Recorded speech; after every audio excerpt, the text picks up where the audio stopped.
Okay, Mayor, we're live. Thank you. Welcome, everyone. Happy Tuesday. The sun is still out. It's nice. Welcome to the Tuesday, March 15th, 2022 meeting of the Carrboro Town Council. We'll come to order and begin with a roll call by the clerk. Thank you, Mayor. I'll now call the roll. Mayor Damon Siles. Present. Mayor Pro Tem Susan Romaine. Present. Councilmember Barbara Fushi. Present. Councilmember Randy Haven O'Donnell. Present. Councilmember Danny Now. Present. Councilmember Sammy Slade. Present. Everyone's here, Mayor. Thank you. All right.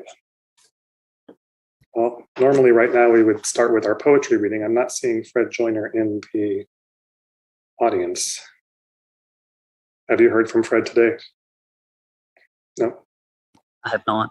Okay. He may show up in a couple minutes. And in that case, will you bring over Brian Litchfield, please? Yes. On his way. Thank you. And welcome, Brian. So council members, I have a proclamation today. And for that proclamation, I've asked Brian Litchfield to join us briefly. As you all know, Brian is the transit director for the town of Chapel Hill, which of course means that he is the director of Chapel Hill Transit.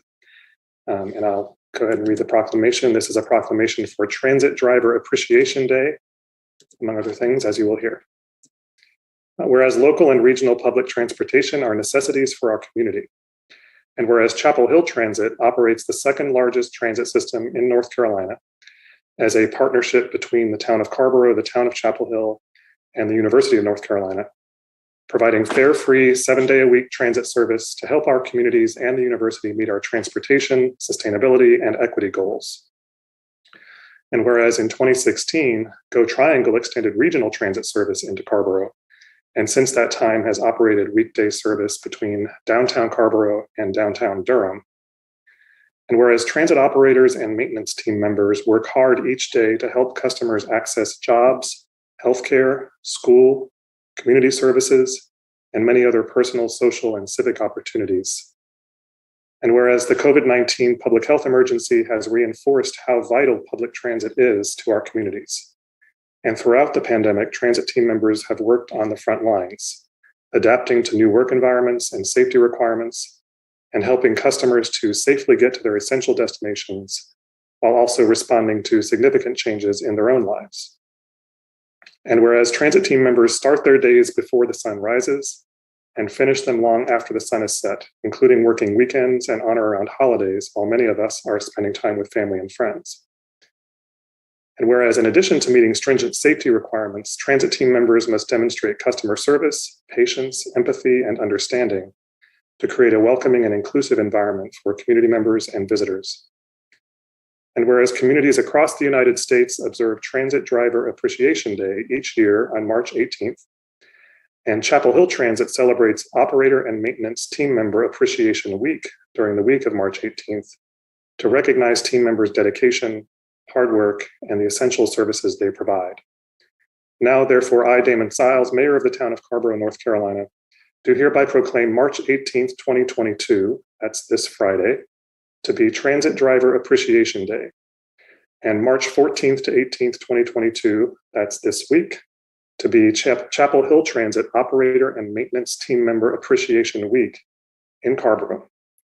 I encourage all residents to incorporate public transit into their transportation routines, to become advocates for local and regional public transit, and most important, to thank our local and regional bus operators and maintenance team members at every opportunity.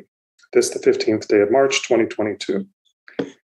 And I again want to just welcome Brian Litchfield here with us. And Brian, ask you if you wanted to make any comments. Well, thank you, Mayor. Appreciate the kind words, and we'll be sure to share those with our team members. I think they always appreciate hearing from our customers. It's always extra special when they can receive appreciation like this from our elected officials as well. So appreciate you sharing that. Appreciate your leadership on the Partners Committee, and of course the partnership between the two towns and the university to help makes the system what it is and how it works well for the communities we serve. So thanks again for the kind words, and look forward to seeing you soon. Okay, thanks, Brian. And we'll be sure that the clerk's office sends you a copy of the proclamation to share with your folks. I appreciate it. Thank you. Thanks, Brian. Okay, so get on the bus, y'all. The next item on our agenda is actually the previous item, which I think we can do now with Fred having arrived to join us. We'll have a poetry reading by our poet laureate, Fred Joyner. Welcome, Fred. Good evening. Good evening. Thank you. I'm sorry to be late. Yeah, I'm going to read a poem, still celebrating Women's History Month. So this is a poem by a poet, Margaret Walker, very important poet, American poet. And one of her most famous poems is For My People. It's kind of long, epic poem. I'm not going to read that, but I'm going to read this poem called How Many Silent Centuries Sleep in My Sultry Veins. And it's kind of a lineage poem, so to speak. How many silent centuries sleep in my sultry veins? How many silent centuries sleep in my sultry veins? The cries of tribal dancers call from far off buried plains. The plaintive songs of India, the melodies of Spain, the rhythms of their tom-tom drums, of red men seeking southern lands, of Africans in chains. They call me from their tombs and thrones, from their distant climes, their whisper old and sacred names. Each intonation chimes, an ancient and familiar rite, for primitive and erudite. I hear them wail loud echoings, locked deep inside of me, they cry. And wild their clamorings, blood rituals of men and gods, speak pitiless and shriek, and crashing barriers of time. These dark imprisoned sons of all my wild ancestral hosts break from their time-locked sea to make these modern, sensate sons, immortal men, and free. And free, right? Those last two words is the clincher, right? But that's Margaret Walker. She's a very important American poet, very important African-American poet, and somebody this is a nice little collection of her work that you can check out. So thank you. Thank you very much. That was great, Fred. Thank you, as always. Thank you. Fred, when was she writing? She was Harlem Renaissance era. She died in 1998, but she wrote right up until the end. And so yeah, had that sort of modernist flair to it. So I wondered if she was writing. When you look at her work, she writes a lot of sonnets. She uses iambic rhyme, so like you may have heard some of the rhyme there. So she does use some rhyme that we would come to recognize with some of the more modernist and received forms that we've got. So it makes it very easy to read. Very easy to read and enjoyable. It's a pleasure on the tongue. So, well, it was very easy to hear you read it. So thank you so much for doing that. Thank you. It was a blessing to read it. Thank you. Okay. We'll see you next time. Good night. Have a good meeting. Thank you.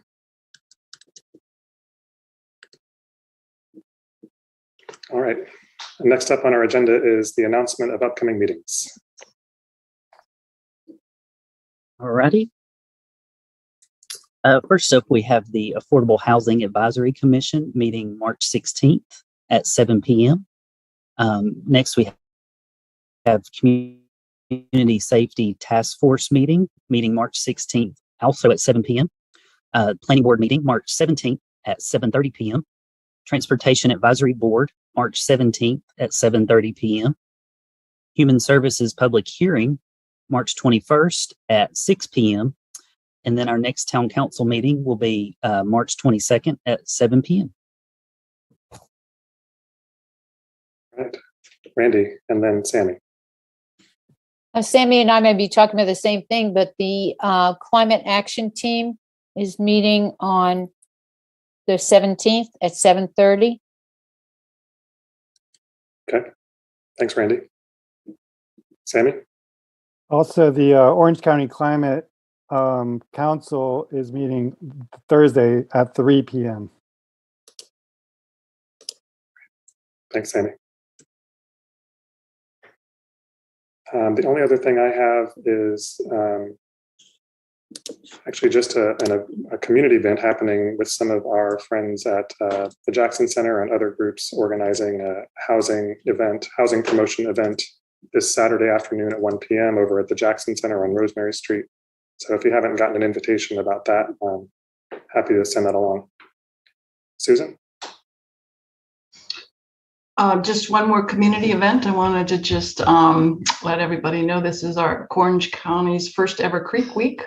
So a chance to sort of celebrate our creeks and lakes and streams that are connecting all the different communities in Orange County. Lots of activities going on, and also just an excuse to get out there and walk along Bowling Creek and enjoy it. Thanks.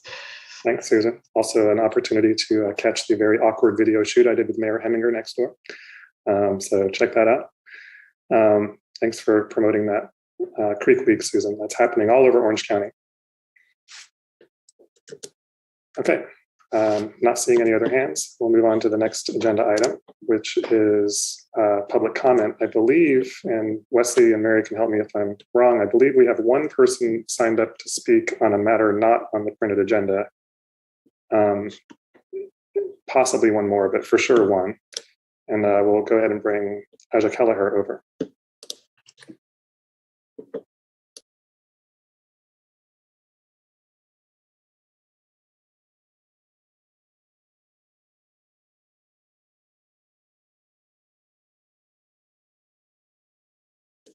Welcome. Thank you. Sorry for the last minute. I've just been having an incredibly busy day. Well, you're welcome to be with us. As you know, we generally ask speakers to stay within about 3 minutes or so. So we'll ask you to do the same. Okay. And, you have the floor. Okay. I wanted to ask about two subjects. First, the Pathway Drive project, and second, stormwater. So my first question or questions or statement is about the Pathway Drive project. I first learned about this. My husband read an article that there was an affordable housing project coming up on 1814, 1816 Pathway Drive. And I thought, wow, that's interesting. I had not heard about that. We used to live in that subdivision, so I was, naturally curious. And my questions, I started looking for information. I couldn't find anything other than that article that he found. And what else did I see? An article that came out on, it might have been the Carrboro article. I couldn't find anything on the website. So I started asking myself, how did this, in the name of transparency, how did this come to be? No one seemed to be aware of it. There was, what's the decision? What was the decision making in the 47 parcels that was mentioned? The number sounded so high. It has a lot of neighbors talking about the density in such a 2 acre, 2 parcels, 1 acre each. And I'm just looking through my notes about, so the lack of transparency, what was the criteria? Not seeing any plans. A lot of people are asking questions and not really getting a lot of answers. And so what I think about in terms of affordable housing and that land just by itself is, as you know, we have a lot of erosion issues in our neighborhoods. We're just across the way from there. And that 2 acres is all downhill. There's neighbors downhill to the right and to the left, but basically it's a ravine. So that's kind of my questions around Pathway Drive project. and liking to see some plans, trying to understand what the criteria is and how, in the name of development, since in this case, there's no developer in the sense that it's the town of Carrboro, right? It's public owned land. And when I looked up the history on this from 37 years ago, it was dedicated to the town of Carrboro. And I don't understand how it goes from green space to affordable housing with that kind of density without seeing any of the plans. That's my first subject. And how does this tie into stormwater? We know the track record, at least, the 10, 12 years that we've been here, that the town of Carrboro has a very bad track record when it comes to stormwater, flooding, and being responsible to homeowners, not to mention all the other things like the environment concern, the pond life living at the bottom of the ravine, the trees that you'll get rid of and causing more stormwater issues. And the track record, as you know, I'm from Bard Owl Creek. We've been dealing with this since we moved in here, trying to get some action on our stormwater concerns. So I want to know how this ties into the town's responsibility for stormwater. It won't just be an HOA, it'll be the town. And we already know, like I said, from previous issues, what the response has been when homeowners flood and climate change. So that's it. That's my concerns. Thank you. Got it. Thanks so much for being here and sharing your questions with us. I'm primarily going to ask that the manager will be in touch with any answers to your questions about how the criteria were developed for the selection of town-owned parcels and the process that the town council adopted and so forth. I will say, though, that I think one of the reasons that perhaps you've had difficulty finding plans for a development on Pathway is that there are no plans for a development on Pathway at this time. Right. What the town council did several weeks ago is approved a process for evaluating town-owned pieces of property throughout the community and assessing their suitability for potential development of affordable housing. That is where that stands. The staff will begin that process at some point in the near future with respect to a couple of properties, including the one on Pathway Drive that you mentioned. But beyond that, there is no plan for Pathway Drive to share. And so that's kind of the status of that. But I'm happy. I think the manager would be happy, as he has with other residents over the past couple of weeks, to share with you a description of how that process came to be, what that process entails, and what the next steps will be, so that everyone in the community, including you, can weigh in. Well, I appreciate that. In terms of the connection to stormwater and so on, again, since there's really actually no plan on the table, there's not really a connection to speak of at this point. There's no answers have been developed with respect to density or stormwater or any of the other things that you would see in a development plan. So we're just not there yet.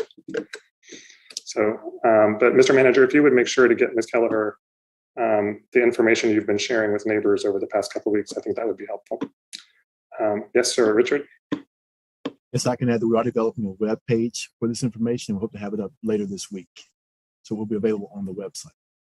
Thank you. And my point wasn't really to get answers from the town manager. I guess my point was, why isn't this communicated before you make such statements that these projects are going to happen? Because it feels like it's not transparent.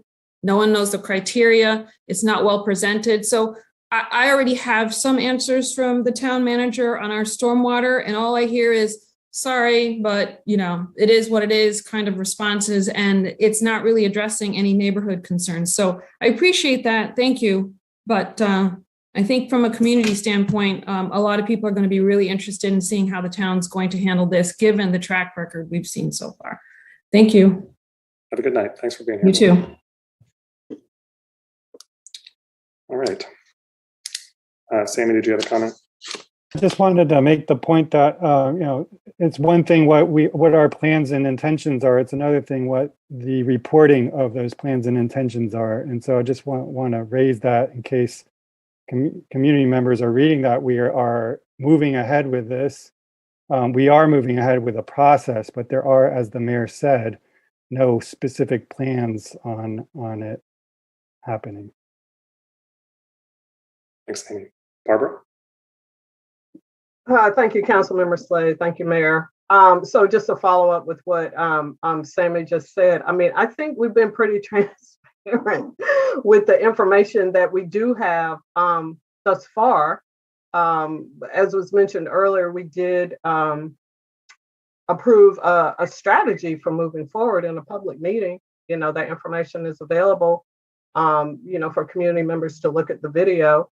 And following up what the mayor said, you know, we don't have anything else, you know, because we don't have any other plans. So I'm not sure how much, I mean, you know, there's just not that much information because we're in the beginning. And I'm also happy to hear from Mr. White, you know, that the website is in development where all of this information will be housed. But I, you know, I think, I don't know, guys. I think we're being pretty transparent with the information that we have up to this day. And so, you know, I just wanted to just kind of weigh in on that. Thank you for that, Barbara. Certainly, I feel the same, of course. And as things move along, as the staff enters into that process that we all adopted several weeks ago, I know that Richard and the staff will be on top of getting word out to residents who have expressed interest in this particular issue, as well as to the broader community. And I do want to just thank Richard and his staff for all the work they've put into responding to questions that we've received from community members. And I'm glad to hear about this website too. So thanks for that, Richard. Okay. Oh, sorry, Susan? Just real quick follow-up to your comment, Mayor, is I also want to thank the mayor and staff for organizing the Carrboro conversations, which were attended by 80+ community members. I know not all of them that were there specifically for Pathway Drive, but many were. And I just thought it was a terrific opportunity of bringing staff and neighbors together with question and answer. And a lot of really great information was exchanged. So I thank you, Mr. Manager, for that. Thank you for that, Susan. And all credit to staff on that. I had zero to do with it. So I appreciate staff putting that together. It's going to be a good resource for the future as well, I think. Okay. Thanks, everyone, for your comments. We will have a couple other speakers, but they are, I believe, on items that are on our printed agenda. So we'll move along. Mr. Manager, the consent agenda, please. And and also, you, as the clerk mentioned earlier, and that you saw over email, we will be pulling item number 6 from the consent agenda and addressing that after we're through the consent agenda. Richard. Thank you, Mayor. The first item is the approval of January 4th, 2022 and the January 11th, 2022 meeting minutes. The next item is the Fire Department monthly report, and the purpose of this item is to provide the Town Council with a monthly overview of calls for service. The next item is the Police Department monthly report. The purpose of this item is to provide a brief overview of calls for service for the month of February. The next item is Stormwater Utility monthly report. The purpose of this item is to provide the monthly update regarding stormwater utility projects and initiatives. The next item is the Economic Development monthly report. The purpose of this item is to provide a regular monthly report on regular monthly activities and status. That's the items on the consent agenda. Okay, and we'll pull item number 6. Are you wanting to pull items, Randy and Sammy and Barbara? I'd like to pull 4. I have a question. Okay, Sammy, which one do you want? Yeah, I would like to pull 11 for next meeting. I haven't had a chance to look at them. For the minutes. Oh, January 11th. Minutes, yeah. The January 11th meeting minutes. Great. And Barbara, which one do you want to pull? None. No. Okay. Move all of them after everybody gets their questions. Is there a second? Okay, so it's been moved by Barbara and seconded by Susan that we approve consent items 1, not including the January 11th minutes, 2, 3, and 5. Any discussion of that? Okay. All in favor, say aye, and we'll do. I'm sorry. I'm sorry, Mayor. I didn't mean to cut you off. There were changes. I think there was a couple of changes. I know I submitted changes, and I think our Mayor Pro Tem Romaine did. For the January 4th minutes? I'm not sure if it was the 4th or the 11th. That's why I was trying to look now. It may very well be the 11th. I don't know. I would have to look. So we can just ask the clerk or the manager whether those changes have been accepted. Yeah, Councilmember Fushi, they've been changed. Okay, great. So the motion and second is to approve the January 4th minutes as well as items 2, 3, and 5 on the consent agenda. And we'll take a roll call vote, and that will first go to Barbara. Aye. Randy? Aye. Danny? Aye. Susan? Aye. Amy? Aye. And I vote aye. Matter passes unanimously. Okay, so we will come back to the January 11th minutes at a future meeting, Mr. Manager. And was it Randy who wanted to pull number 4? I think. Randy, go ahead. Okay, so one of the things that in reading through, I'm just pulling it up, on the stormwater report, I just wanted to get a clarification. The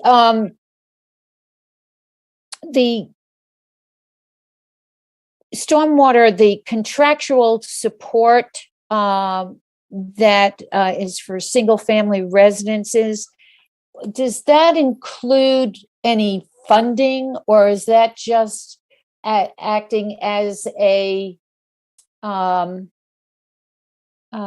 go-between to to share resources on contractors that are available?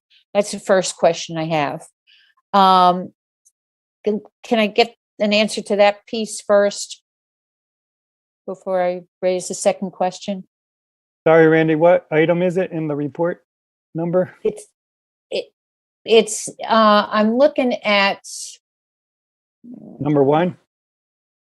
Yeah, I think it's under status active, the framework, drafting a townwide flood resilience framework, exploring obtaining contractual support with single family residence scale, technical assistance and assessments. And then it says, and compiling and publishing a directory of contractors available to provide assistance to residents.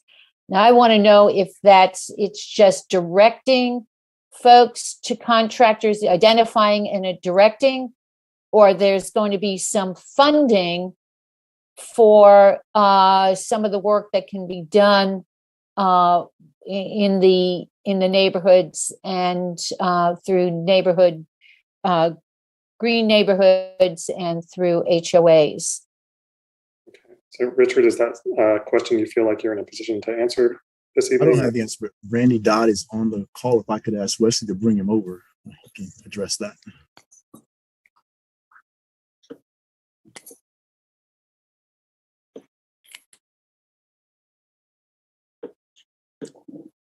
On his way over. Okay, thank you. Mm-hmm.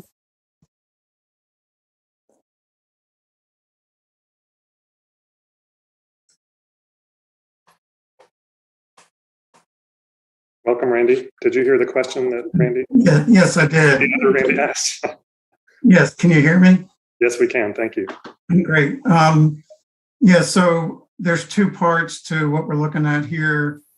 The first, which is listed, second is we're in the process of trying to pull together a directory of contractors. This would just be information that would be made available that are just working in our community and have the kinds of capacity and skills and experience that would be useful for our community members. Then the second that we're looking into, and the word we used is exploring, we're looking at putting out an RFQ that would hire a contractor to work with the town to do home assessments. So this would be information, it would be technical assistance and support in that way. But as part of that, we haven't scoped into that financial assistance at this point. Okay.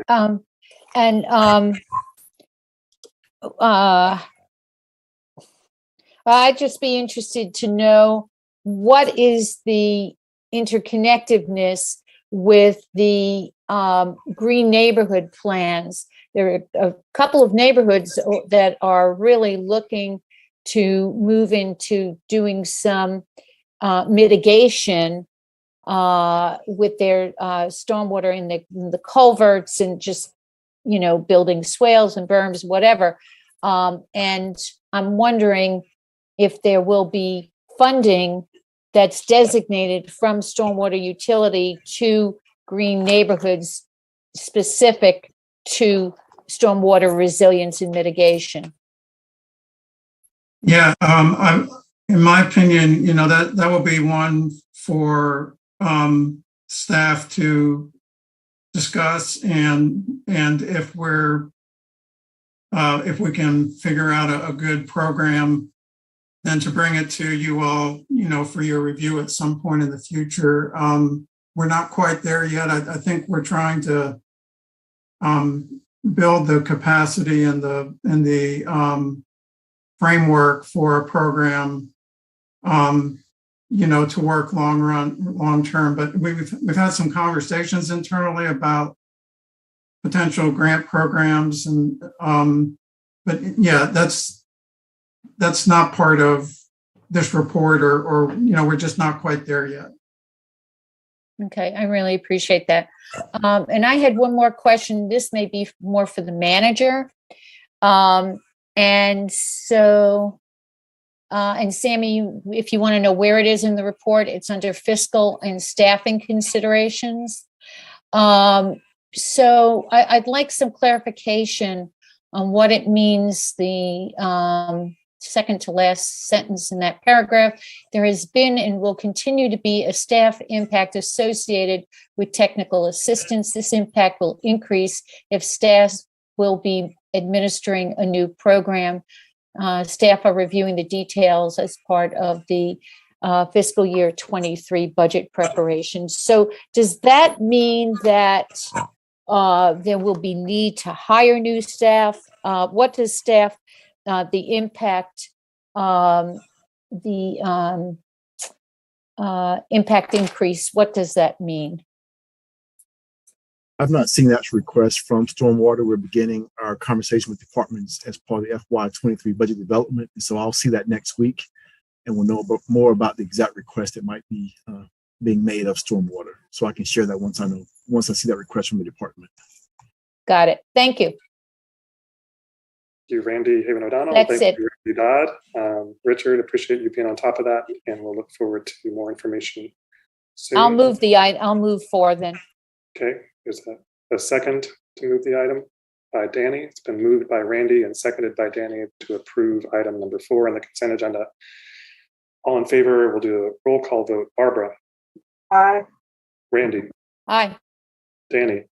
Aye. Susan. Aye. Sammy. I saw Sammy say aye, I think. And Damon votes aye. That's me. We're unanimous, and we have made it through the consent agenda. All right. I think next what we'll do, Mr. Manager, if you agree, is move on to the minor modification to the Winmore Village Mixed Use Conditional Use Permit. Is that right? Yes. Who all do we need to bring over for that one? Marty Roop, our Development Review Administrator, and I believe there's the applicant, I think, is going to speak as well. Yeah, I believe there's at least one person here from the applicant's team. So it would be, it might be helpful if you all can hear me in the waiting room if you use the Zoom raise hand feature so we can pick you out of the crowd.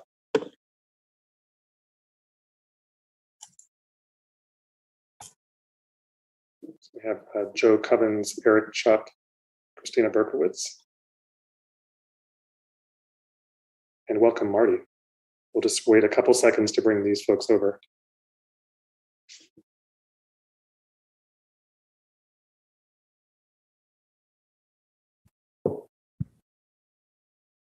Okay, welcome everyone. Marty, you have the floor. Good evening, everyone. I'm going to go ahead and share my screen, and I'll get started. Is everyone seeing the screen now? Yes. Great. I have a relatively brief presentation. I'll just kind of describe the item that's in front of us, and we'll go from there.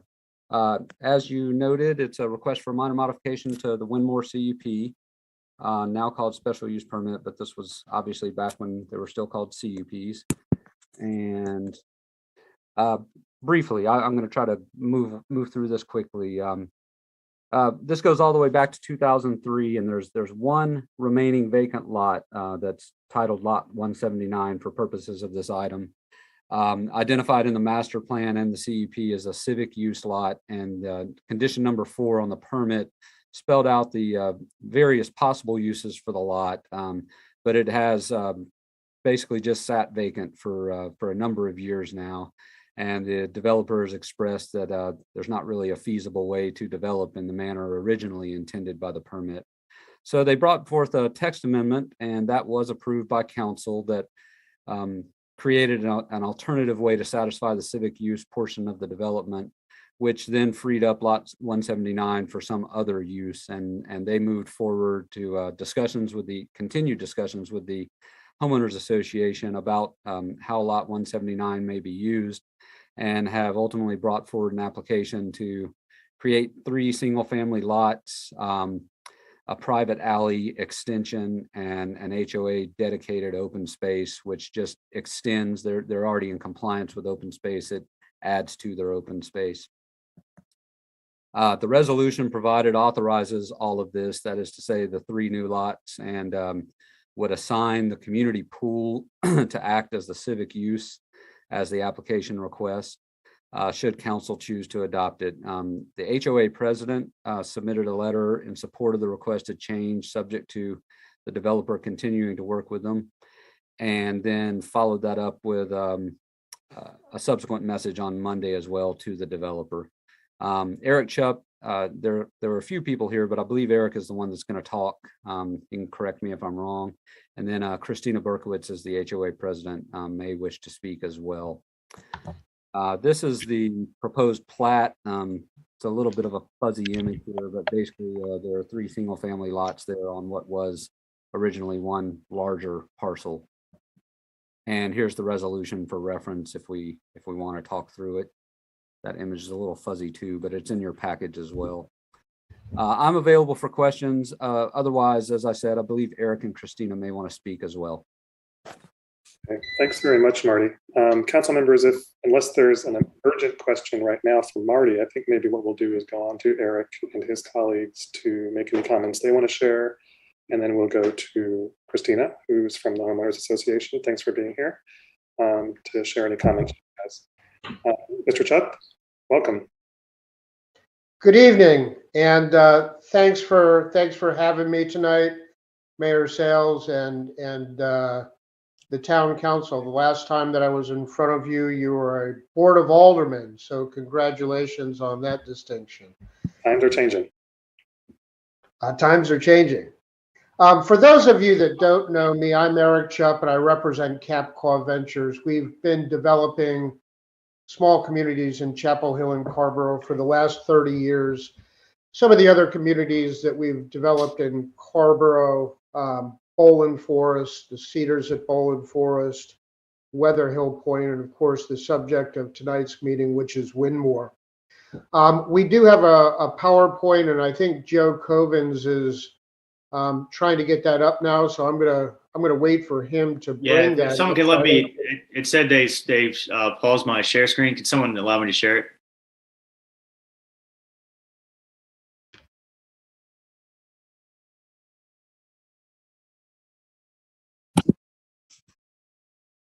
Am I good to go? Yeah, try it again, Joe, and see if it'll work for you. There we go. That's actually a little picture from Winmore next to the Charles House in our playground there. So other communities, Weather Hill Point, Bowland Forest, Cedars at Bowland Forest, and Winmore. I'm here tonight, as Marty pointed out, to ask for approval to construct 3 single-family homes on lot 179 in Winmore. We've spent, I guess, the last 18 years of my career developing Winmore, and we're finally down to the last lot and the very last lot. So we're asking for approval to convert that to 3 single-family homes. We believe that these 3 single-family homes are an ideal fit for the community and for the lot. The homes are consistent with the surrounding homes and will be built to the same green building standards and architectural guidelines for the traditional neighborhood development, as all of the homes were in Winmore. We had initially proposed here about 1.5 years, 2 years ago, a 12-unit condominium building. And we had worked with the community on that for over a year to resolve some of the community's concerns. But at the end of the day, the additional traffic concerns, parking concerns, and storm drainage remained issues that we could not resolve. So we pulled that proposal. Many of you may remember the condominium building as we showed it with our PowerPoint presentation when we came before the board seeking the resolution that Marty pointed out, which was unanimously approved. Our proposal now for these 3 single-family houses that you see in front of you, and we do believe these are very close to the homes that would be built here. Joe, you can go to the next slide for just another perspective there. This is looking towards Homestead Road from East Winmore Avenue, and then back to the other slide. So this is across from the Live Work building that has the condominiums upstairs and the retail downstairs. Big difference with this project, as I mentioned, we have the support of the community, and they expressed some of this support in an email that they sent out to the general membership, stating that after meeting with the developer and with the community and addressing several concerns that our neighbors had with the plan, the board has decided to unanimously support for Capco's plan for lot 179. And the email goes on to say that they look forward to meeting the new neighbors, which may be a bit presumptuous, but we appreciate the thought. Again, the rendering it matches what will be built there. As with the vast majority of the homes in Winmore, the garages are alley loaded, which makes a tremendous difference in the architecture. We were really able to achieve that traditional feel because we don't have the garage doors dominating the front facade, and that will be true with these as well. Joe, if you want to go on to the next slide. And the next slide. And Marty showed this earlier. This is just basically a plot plan of how those houses will fit on the lot. The lot size, the configuration, the depth, and the width is all similar to the other lots in Winmore. As you can see, the alley runs along the back and the garages will be rear loaded. Next slide, Joe. And this is the final plat that we proposed that would record those lots. And as you can see, north of the alley, there's a triangular portion that we'll dedicate to the Homeowners Association as additional open space.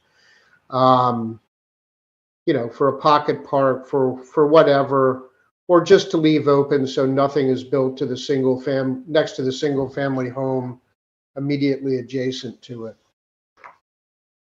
I'm happy to answer any questions from the council, from the staff, or from any of the other participants in the meeting. So let me know what your questions are. Thanks very much, Mr. Chupp. Why don't we Thank move you. next to University? And Joe, if you wouldn't mind taking down the presentation for us so we can see. No problem. And Christina, welcome. Thanks for being here tonight. Would you like to share any comments? Yes, thank you. So I'm actually not the HOA president, but I'm happy to represent the HOA here tonight. I just want to say, first of all, I want to say thank you so much for the town council and all the town of Carrboro staff and how helpful you all have been throughout this process. really being so supportive, and I really appreciate it. So I'd just like to say that, Eric mentioned we've been in consultation with CapCobb throughout this process, and we feel like we've arrived at a good solution for the neighborhood. We think it is well suited to the neighborhood, and we feel like we can support the plan of subdividing the lot into 3 single-family homes. And we do have just those few concerns that are mentioned in the letter, and those include like some drainage concerns still, and removal of an unsafe parking spot, for instance. But these are all things that CapCobb has assured us that they're going to work with us on, and we feel confident that we will continue to work through those issues with them, and that we can give our support to this plan. Okay, great. Thanks so much, Christina, for Thank you, Christina. representing. You're welcome. Okay, council members, do you have any questions for Marty or for the applicants or for Ms. Berkowitz? Sammy, and then we'll go to Susan. Yes, glad to see the evolution of this project. Thanks for y'all's presentation. In lead up to this item, I was reading some of the emails we received from neighbors from a previous iteration of this. And everything expressed ranged from concern for a civic use change for that property and designating the pool as a civic use, in part because of the times of the year that the pool is available, and a lot of the year it's not, because it's a outdoor pool. The other one was the drainage one that's mentioned in the materials that we received. And the staff said, it's not required to have a public hearing, but if it's up to the council, we could call for such a hearing. And given that we did get some input from neighbors, and I know that they've gone through the homeowner association, but I would like to specifically hear from the neighbors we've heard from in the past and give them a chance to give feedback, a thumbs up or not. One thing I would also want to make sure, given that this is a CUP, is that we capture in the CUP whatever the improvements are going to be for the alley, because it sounds like that was built not to correct standards, and the drainage is further down the road and it currently floods, and there's concerns by the neighbors of further impervious surface that could exacerbate the problem. And I think it would be better for all if that was captured within the conditions. If we're going to be amending those conditions, let's capture that in the conditions.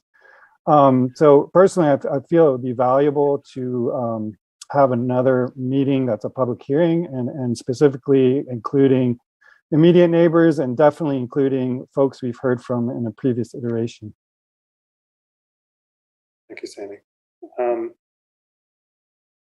Maybe this is a question before I go to you, Susan.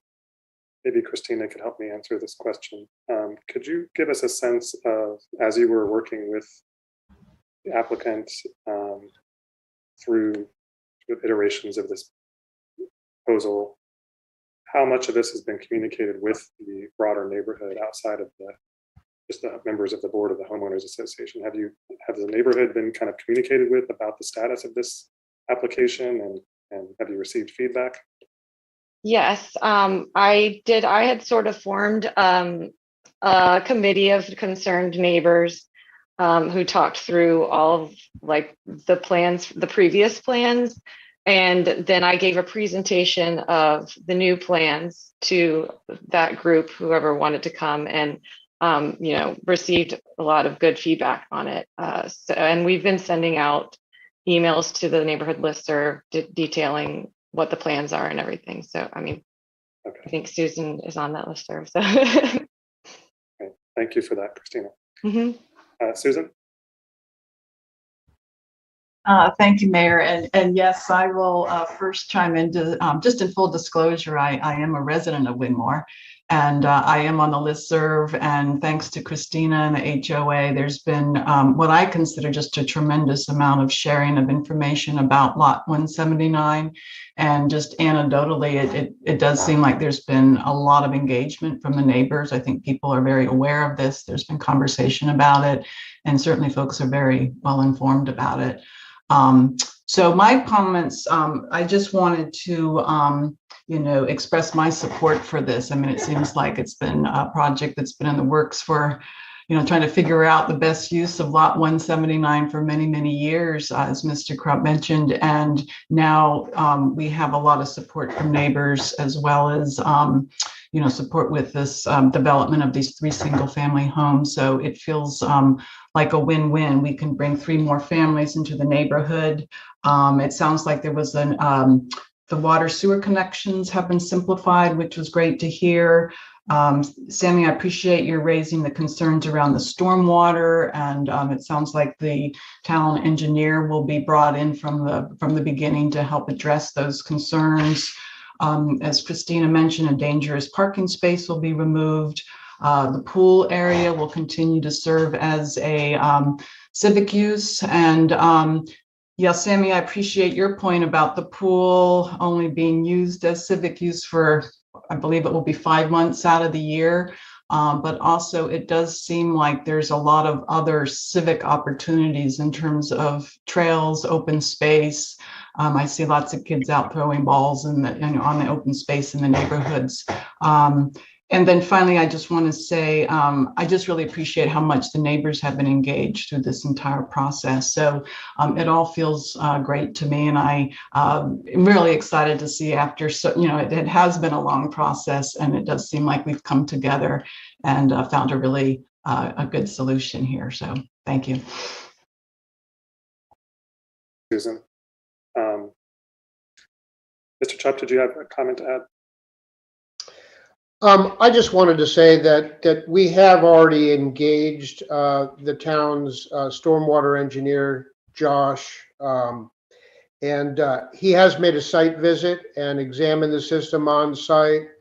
And we have a drainage plan in the works where we're going to divert the majority of the runoff from lots 179 to Atterbury Street, East Windmore Street, and an existing pipe in the alleyways. So virtually none of the water from this lot, none of the roof drainage will go into the alley. So we've been working on that for quite some time. It's been under the supervision of the town and Josh, and we'll continue to do so as we nail down the exact plan for the house and the roof design, so that we can do everything possible to mitigate that any additional drainage going into that alley. So we have been working on that. We would encourage y'all to vote tonight. We're looking forward to getting started on this, but we'll take your recommendation on that. But we have been working very hard on the storm drainage, and we'll continue to do so to make sure that no problems result. Thanks, Eric. Randy, before we go to you, I want to see what Marty has to add here. He has his hand up. Thank you. I just wanted to mention we do have, excuse me, Josh Dalton, town engineer from Sungate Design Group, available in the audience. If you want to bring him over and hear from him regarding drainage, he is available. Thank you, Marty. Randy? Yeah, so I have 1 or 2 questions. First, the pool as civic space for Windmore, does that include the landings? Yes, it does. Okay, and I'm like saying that like I know for sure, but I think that's well, yeah, you're correct, Damon. It does include the landings. As a matter of fact, the way that we structured that from the very beginning was that the affordable homes in the landing pay 1/3 or 1/4 of the typical dues of a residence in Windmore, but have full membership to all the amenities, of course. okay, and Eric, what is the price point that you're looking at for these 3 homes on lot 179? It will be consistent with the other homes in Windmore, and I think that that's probably in the $500,000 to $600,000 range. Okay, and last, this is really for our council. I want to understand in the resolution under the now therefore be it resolved. Damon, can you put that up, or somebody can put it up just so folks can see what I'm asking? Hold on 1 second. Sure. I can share that. Thanks, Marty. So I noticed my version was a little blurry, but let's try it and see.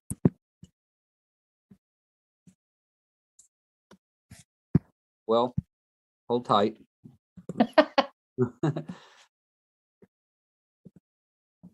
Okay, let me try again.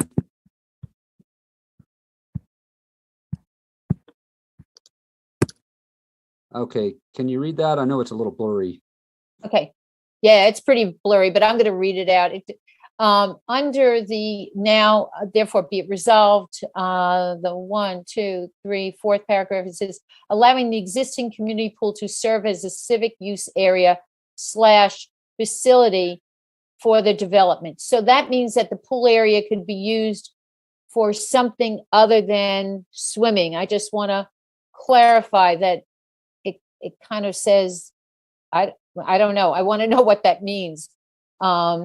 Civic use area facility for development. What does that imply? I'll speak to that briefly since I wrote the resolution. So those were my words.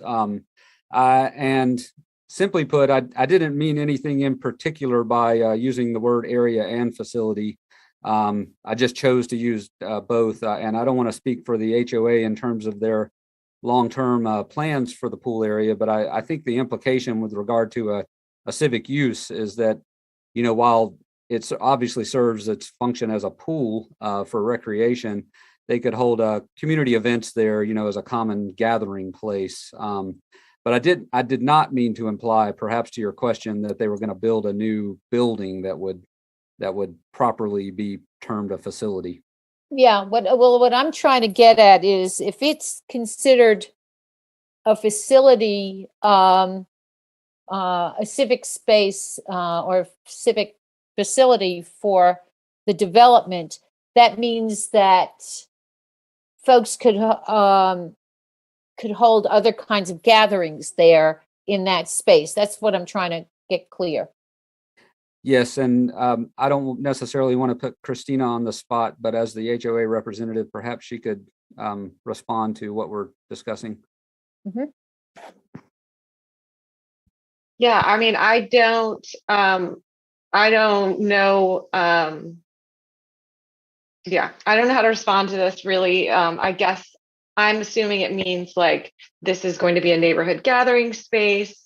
I think a lot of the neighbors were concerned that the space that was supposed to be a civic use space would have been a great place to gather as neighbors and have community events and things like that. And it was being taken away by this resolution. And I guess that the pool being the like central gathering space is the solution. And I think we're kind of, conceding a little there in order to get a solution that we like better for the lot, basically. Got it. Thank you, Christina. Mm-hmm.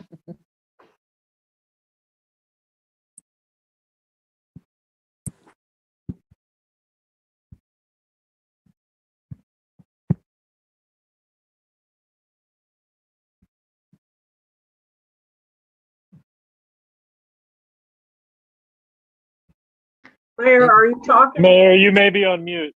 Oh, sorry about that. That was bound to happen eventually. I was going to say, I wanted to point out for council members that we do have one member of the public here to speak who has raised their hand in the waiting room. We also have Barbara waiting for me to call on her. And I finally just want folks to be considering what Sammy has proposed about having a public hearing about this matter, or whether you are ready to move forward tonight. So all of that's in the mix.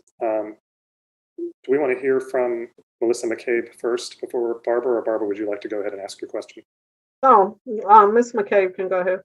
Okay, Wesley, can we pull over Melissa McCabe?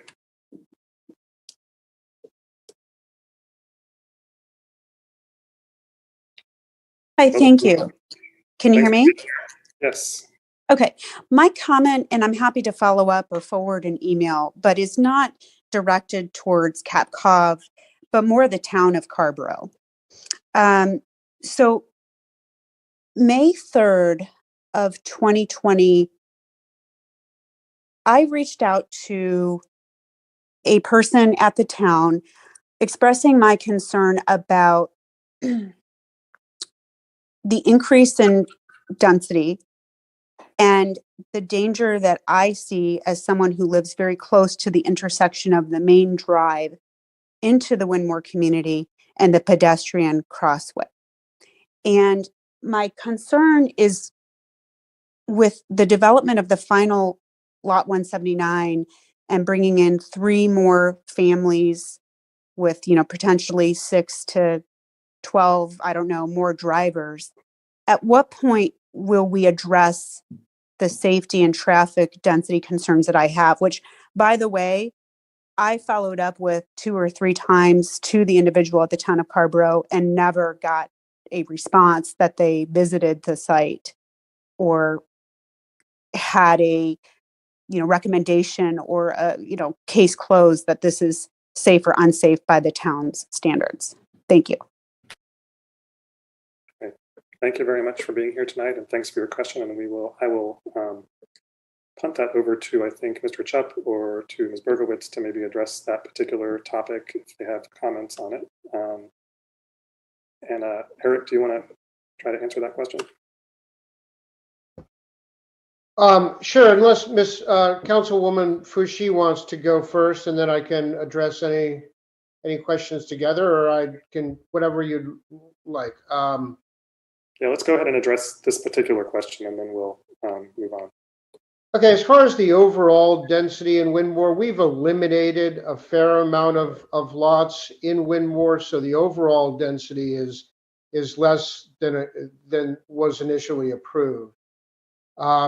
And that was one of the reasons that we switched from the 12-unit condominium building to the 3 units, was because of the neighborhood's concern with the additional traffic that would be brought with a 12-unit condominium building. So, we have heard their concerns with that. I know one of the things that they have wanted for quite some time, and we're really not in a position to grant them, is speed bumps along East Winmore Avenue, which I believe is where our participant lives. So I think that's really one of the concerns on that the community has, and that because it's a straight road, people sometimes exceed the speed limit on it.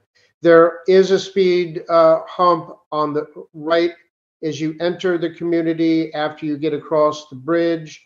But I think the community for a long time has wanted another one at some point on East Winmore Avenue. It's maybe I can ask Marty if there's been some, as part of this application, consideration about the safety of that particular intersection. There has not been any particular direct discussion about that. I would agree with what Eric said. The overall traffic impact of 3 single-family homes is, by traffic count predictions, a smaller number than it would have been for 12 units or a large civic use building. But we'll have to check on the request Ms. McCabe mentioned about follow-up from staff. I've just done a quick check of my inbox. I don't see her name unless her email doesn't have her name directly in it. So I'm not sure. We'll have to follow up. Ms. McCabe, if I can follow up with you separately, perhaps. We do have what's called a residential traffic management plan, and a process for applying and going through to potentially add speed bumps. So we can certainly discuss that with you further. Sure. Yeah. And I'll forward to you, Marty, the correspondence so that you've got it. It wasn't to you. It wasn't to anybody that's currently on town council. I was dealing with what was described to me as the traffic manager. And again, I appreciate Eric's response. My question is really directed towards the town, and, not wanting to see this, proposal granted without thinking about the traffic and safety implications. And what I had proposed was not another speed bump. I don't live on East Winmore, but rather the pedestrian intersection where that present speed bump is meant to slow down traffic and intervene. I just haven't seen that be the outcome. So thank you for hearing me, and I will forward that to you, Marty. Thank you all. Okay. Thank you very much. Thanks for being here tonight. Okay. And Marty, thanks for offering to follow up with Melissa about that. Sure. Okay. Barbara. Thank you. Who's here? Eric, Joe, and Christina, and also thank you to Marty for bringing the agenda item forward. And thank you to Councilmember Haven O'Donnell for raising those important questions about the price point on those houses, as well as access to the community pool. So I see in attachment D, there is a letter about the affordability that has been built into Winmore thus far.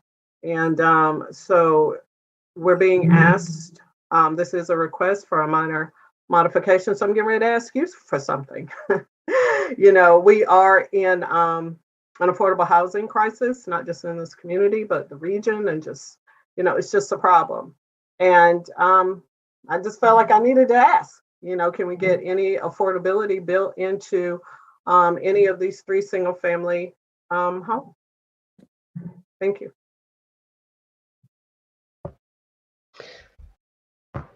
Councilwoman Fouché, I appreciate the ask.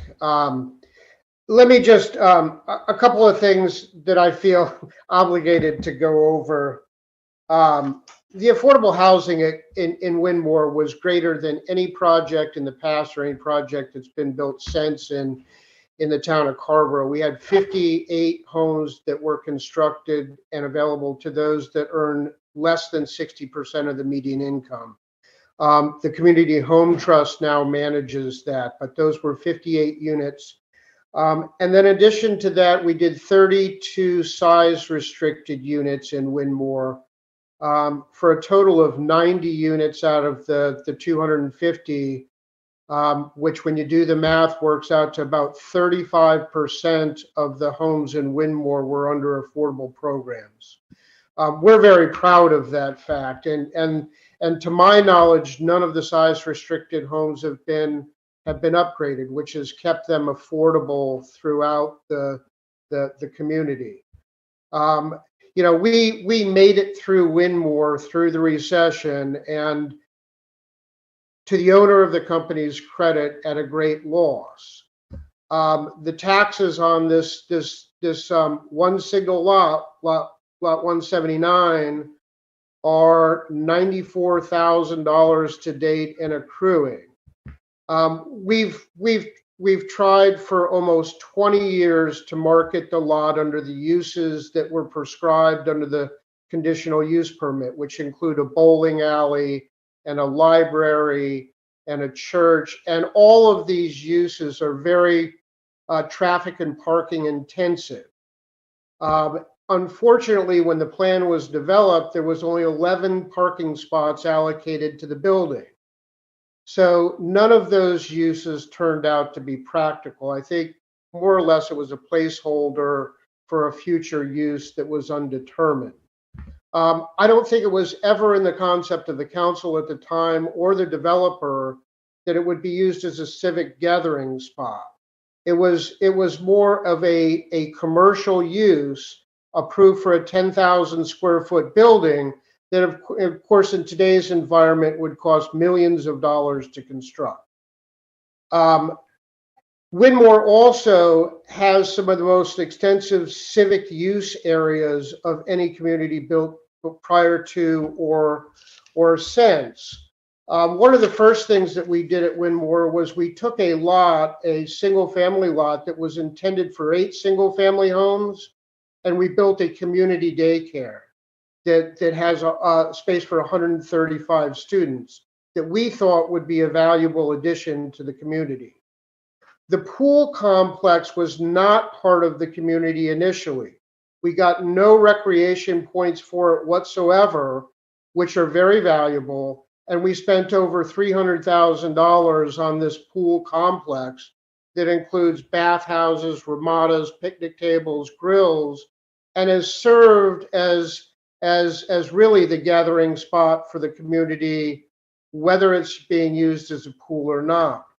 We have a public green in the center of the community right across the street from 179 that's a completely green field with a couple of huge rocks in it that also serves as a community gathering spot.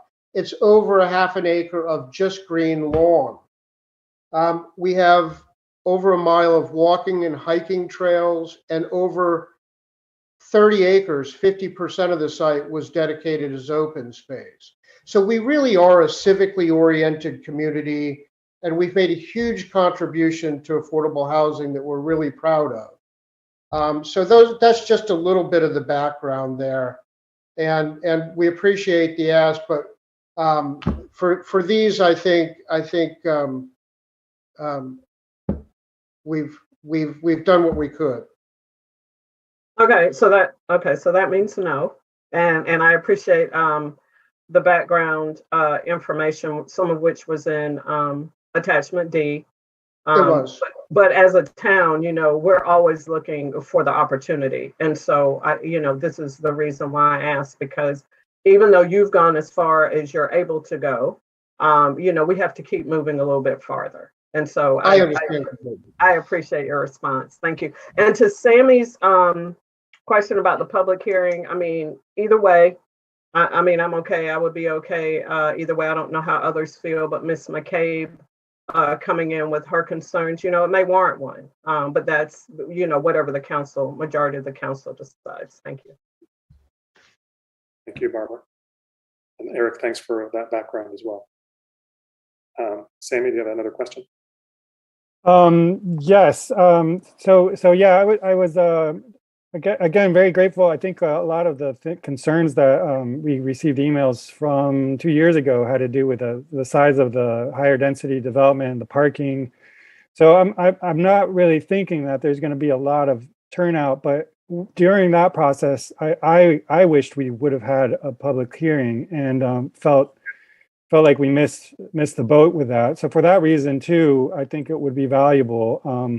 But I'd also want to do it so that staff could come back and work with the developer in terms of a condition that has to do with the alley and how to address the stormwater issue. It's one thing to pipe it. I have the question of how to remediate it, given that it's an issue of where the drainage is relative to where the puddling happens. So while it may be true that the developer is working on the specific lots that they're developing in terms of diverting the runoff, there's still the issue of the puddling and perhaps the opportunity to fix that. The other issue that I was reading, someone had sent us about 2 years ago was, well, there are plenty of civic spaces. For example, the playground isn't accessible to teenagers because it's for 12 and under. And again, the access to the pool isn't available. While there may be trails and things, I think it wouldn't hurt maybe to have a gazebo located maybe in that green triangle space behind the houses. And if that's too proximate to the neighboring house, maybe anywhere else on the development. But I think gazebos are nice spaces for teenagers to hang out in, and we too often forget about their needs. So again, just encouraging us to have a public hearing and really reach out to specifically to those who've already reached out to us, and maybe have the homeowner association let folks know that we could have that opportunity for their input. But that would allow for staff to work with the developer and hammer out conditions that we've heard from us being interested in tonight. Sammy. All right. I guess I'd like to hear from folks about interest in having further hearing on this, or if we're ready to move forward tonight. The specific issue that's come up around the drainage and the potential need to add a condition about that. I'm not sure if Marty has thoughts about that, but we also heard about one person's concerns about traffic impacts, which I think Marty would be able to follow up with sort of outside the context of this application. but I'm open to whatever council members want to do. I personally think I'm comfortable moving forward. I feel like we have the information that we need, and there has been quite a bit of discussion among the neighborhood, as we've heard, about the fact that we were talking about this tonight and the work that's been done between the HOA and the applicant to come to terms with what some of the neighborhood's concerns were originally. I would like to hear from other people about how you want to proceed. It is 8:15. Barbara. Yeah, I could go with the public hearing. I mean, honestly, unless there's some reason that we have to jump and do it tonight. I think one person is enough. I think Councilmember Slade's questions are enough. So unless there's some kind of time issue here with us moving forward with a public hearing, I'm in favor of a public hearing. Thanks. Susan? Just a question from me. Mr. Manager, do you have a sense of if, whether the public hearing could be scheduled before the summer recess? Yes, we can certainly get that in before the end of June. Mm-hmm. Okay. I mean, I could do this either way, but I guess I'm leaning toward the public hearing. The other issue that has been a big concern in the neighborhood has been the speeding along East Winmore Avenue.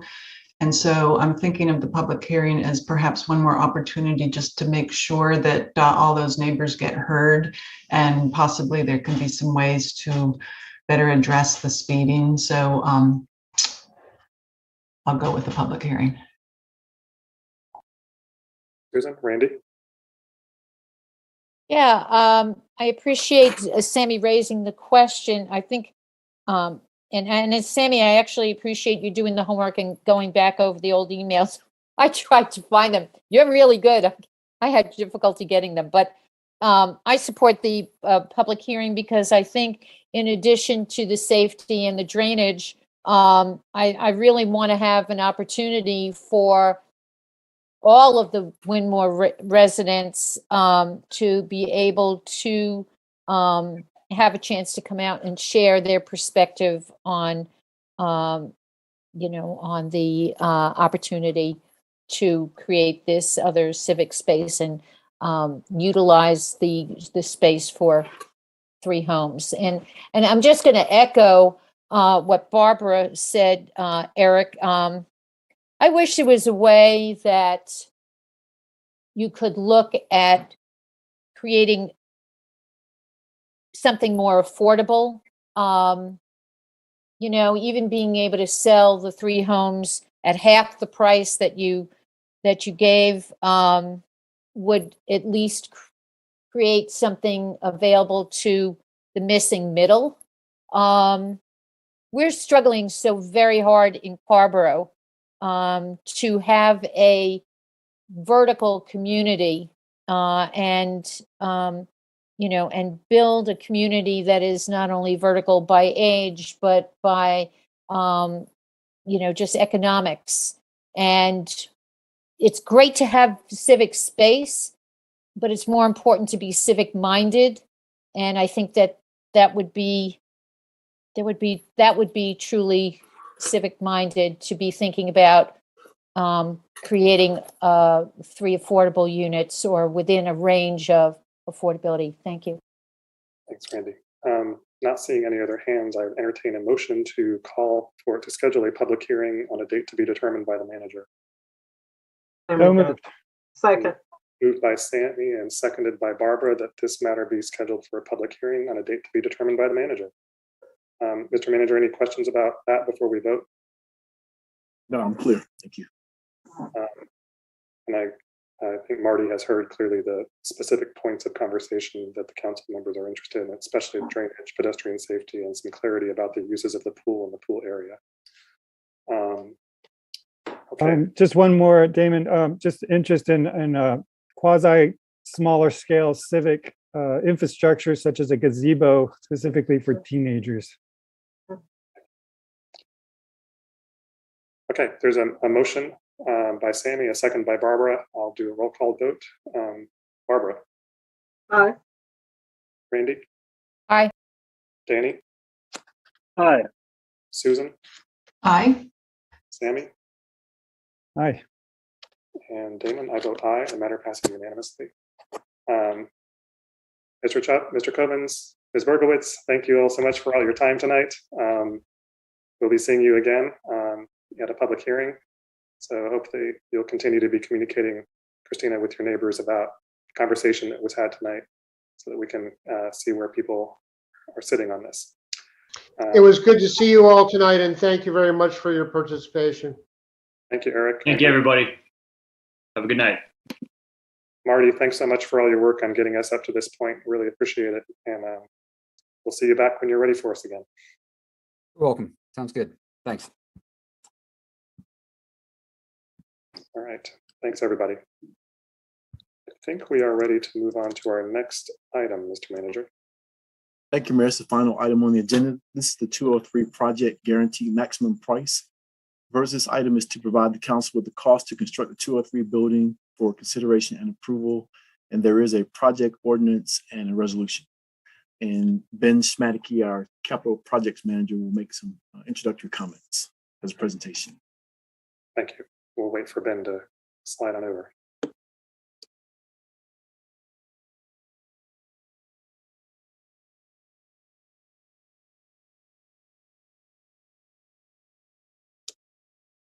Welcome, Ben. Good evening, Mayor and council members. See you again. You have the floor, and if you want to share anything, please do. Yep. Got a quick presentation.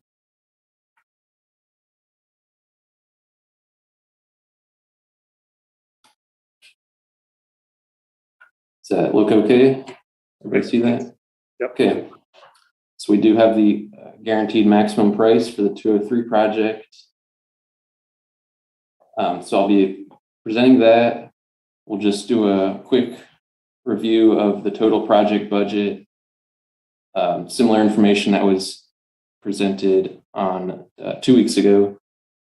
And then again, go over the financial impacts and the next steps. So happy to report this is the same figure that you saw 2 weeks ago. This is the final GMP provided by Barnhill. This is the breakout of the cost of the work. So $34,692,067 comes out to $317 per square foot, which includes the parking deck.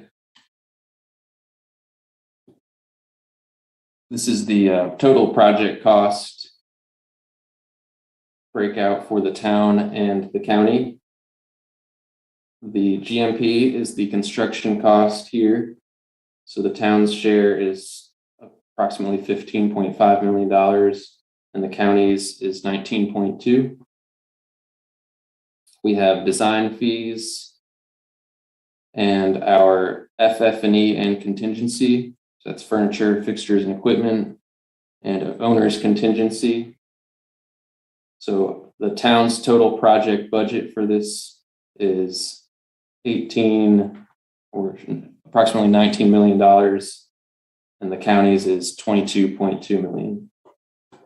Just a note here that the total operating cost for the building is estimated to be $180,000 per year, with the town's share being approximately $80,000. That's for utilities, maintenance, and custodial services.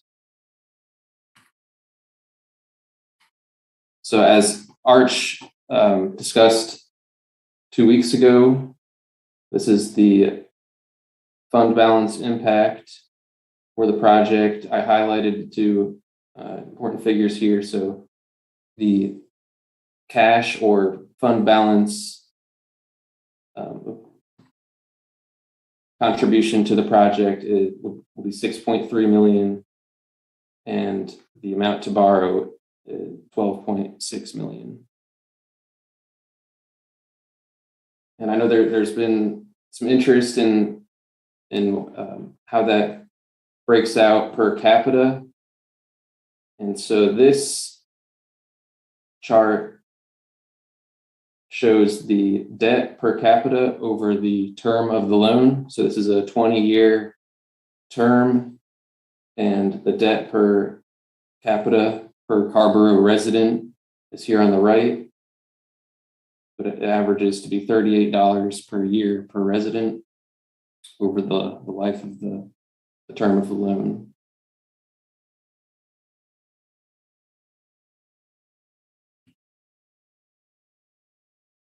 So we are on a pretty tight approval schedule, as we've discussed before. We have some next steps here. On March 21st, we do have the construction management meeting with the neighboring businesses and residents scheduled. And so that's the meeting required by town code with the neighbors to discuss the construction management plan. And so Barn Hill does have a draft construction management plan, and we'll be presenting that to neighbors and businesses within 1,000 feet of the 203 address. On March 25th, there will be a request to set public hearing for the financing. And April 5th will be the public hearing and adopt a preliminary resolution on that financing.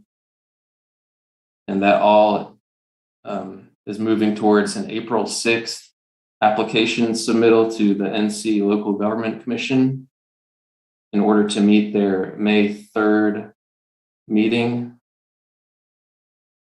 And on May 3rd, the town council will also be meeting, and we would be seeking the adoption of a resolution approving the financing. And with all that, we would be able to break ground in May. And so, as Richard mentioned, there's a resolution for approval of the GMP and a revised project ordinance based on the total project budget that I presented.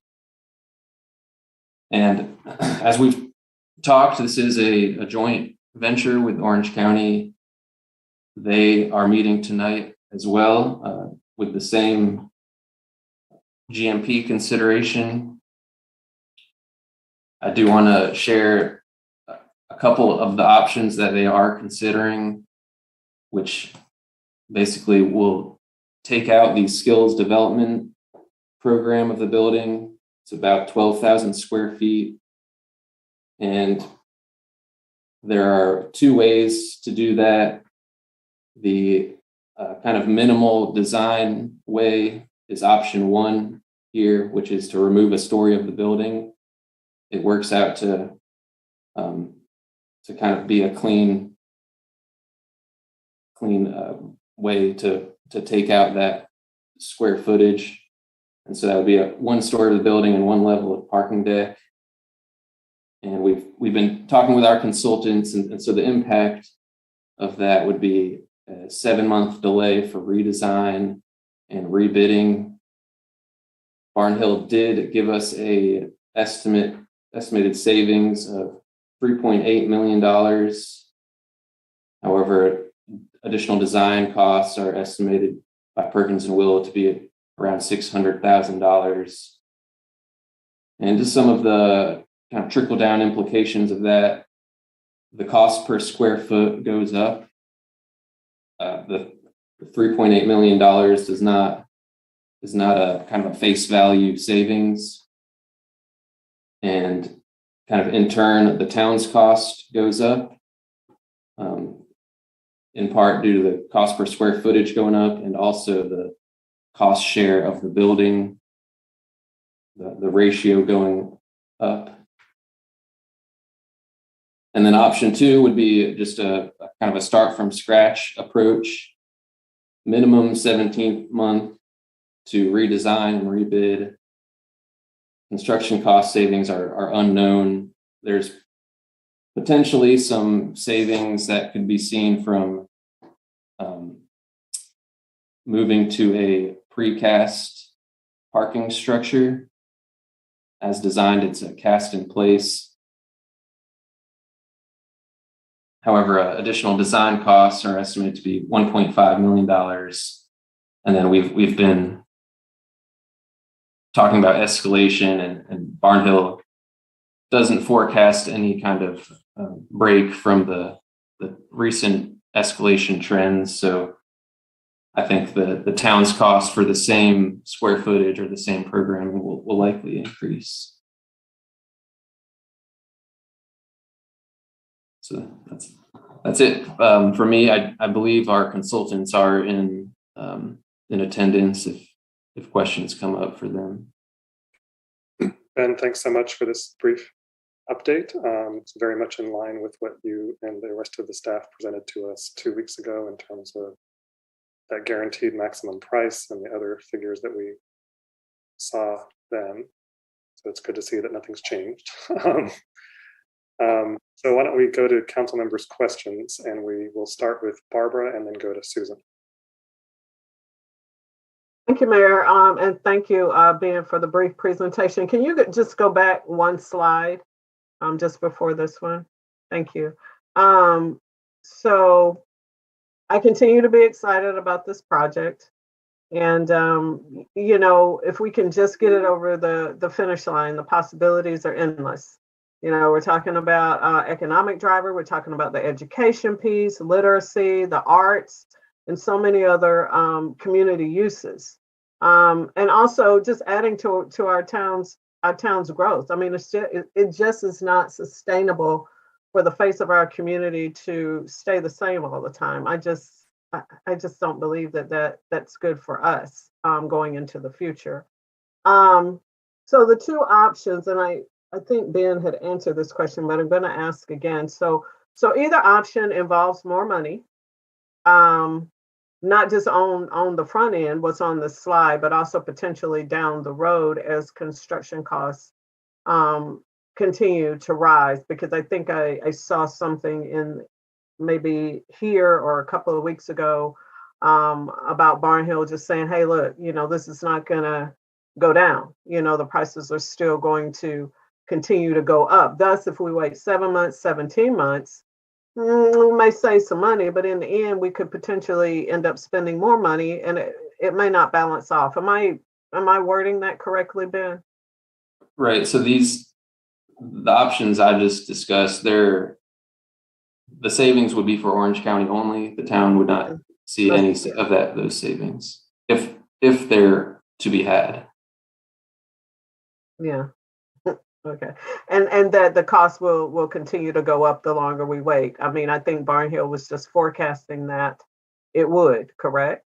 I mean, we don't know anything for sure, but the trend is definitely that. That's right. They track the indexes, and that's their analysis of the market right now. Okay. All right. Thank you, Ben. Thank you, Mayor. Thank you, Barbara. Susan, you're next. Thank you, Mayor. And first, let me say I couldn't agree more than with Councilmember Fushi. We've been at this project. I think the idea of the downtown library first started 34 years ago. A lot of time, effort, energy, resources have gone into developing the 203. And so now I'm looking forward to finally bringing this across the finish line here. I have heard some criticism about, how in the world did we go from having this single library to now having this 3-story, 54,000 square foot building. And, I think that, we have done that, but there was good reason for doing this. It's just in terms of cost savings, it is so much more efficient for everybody to be going to this one building rather than each time they need a different program or a different service, they're going to that different building. So what excites me most about the 203 is I think of all of the things, the one-stop shopping at the 203. A community member can walk into this one central location. They can access this through transit, through bicycling, through walking. And in this one building, they can update a resume or develop job skills. They can get help filing taxes. They could be tutoring a high school student struggling in an algebra class. They can be connected with housing, food, employment, mental health, addiction services. They can join a BIPOC business roundtable discussion. They can sculpt or paint or listen to music. They can enroll in an ESL class. They can find a warm space to sleep. They can access broadband to work or study. They can attend a candidate forum for local office, enroll a child on a rec baseball or basketball team, learn firsthand about soil cells and green roofs. And yes, Naris Levy, they can also check out a stack of books to take home and enjoy for many weeks to come. So all of this is to say, I am just joined with Councilmember Fouché in being so excited about bringing this project across the finish line and having in one community hub so many really critical programs and services for the Carrboro community. I do have just a few questions. First of all, I did listen to the commissioners meeting, I believe it was 2 weeks ago, and Commissioner Fowler talked about the Chapel Hill High School construction project exceeding the guaranteed maximum price. And it turns out that that project, the manager of that project was Barnhill. And so it wasn't clear what had happened and why that project exceeded the guaranteed maximum price.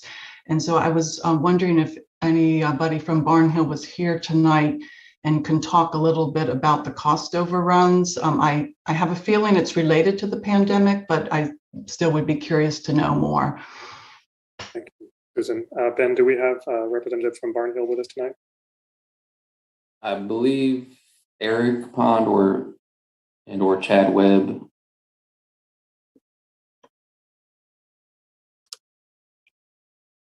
Okay. Wesley, can I ask that you bring over Eric Pond and Chad Webb, please?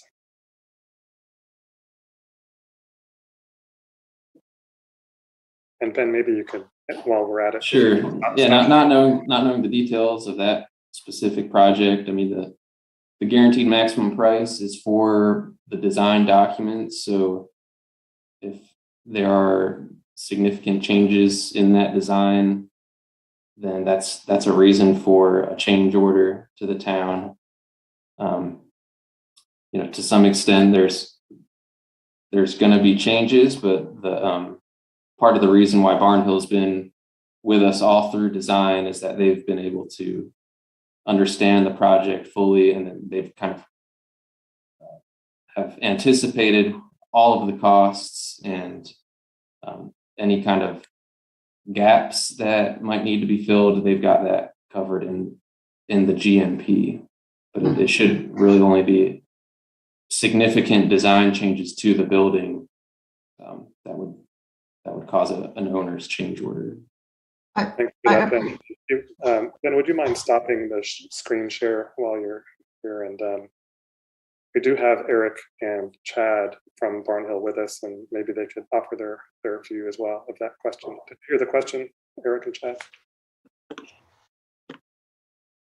And if I could jump in real quickly, Mayor, Commissioner Fowler did say that it was her understanding that there were no additional changes made to the high school construction project. So my question is, I just want to be sure that our guaranteed maximum price is in fact a GMP, that we won't find out that it's going to go even over, the price will even go higher. So I need reassurance on that. Yeah, so good evening, everyone. I'll talk a little bit about the guaranteed maximum price. To Ben's point, our guaranteed maximum price, we've accounted for we've accounted for a lot of things here, considering what the market's doing. We've gone through it with the design team. We've done constructability reviews where we've gone in and tried to catch as many issues that potentially could come up in the field to avoid change orders, things like that. So we feel confident that we have the right guaranteed maximum price for your project. So as Ben alluded, the only way that this guaranteed maximum price were to go up is that if we had significant owner changes to the project scope. So Were there significant changes in the Chapel Hill High School construction? To answer your question directly, I was not myself, or Eric Pond was not directly involved with that project from Barnhill. That was managed from a different office. But I would be more than happy for this group to get some information and bring it back so you could have that firsthand. You know, just knowing a little bit and hearing about the project, I know it was a challenging site. You know, it did go through the pandemic. I don't want to sit here and blame everything on the pandemic, because that's the easy button. But that project did experience on the beginning of the pandemic, where we did have a lot of delays, where we actually shut that project down for days and weeks at a time to go in, and at the time we were going in and fumigating the building and cleaning everything and wiping things down. So there was some direct issues and challenges with the pandemic. Now, was that the whole contributing factor to that project? I don't know that for certain, just because I wasn't directly involved with that project firsthand. Thank you for that. And yes, I would love it if you could follow up and share with us, you know, just a little bit of information. Why did the price for the Chapel Hill High School construction project, why did it end up exceeding the GMP? If we could have a little context to that, that would be very much appreciated. And it brings me to this next question, which you sort of alluded to, along with a guaranteed maximum price.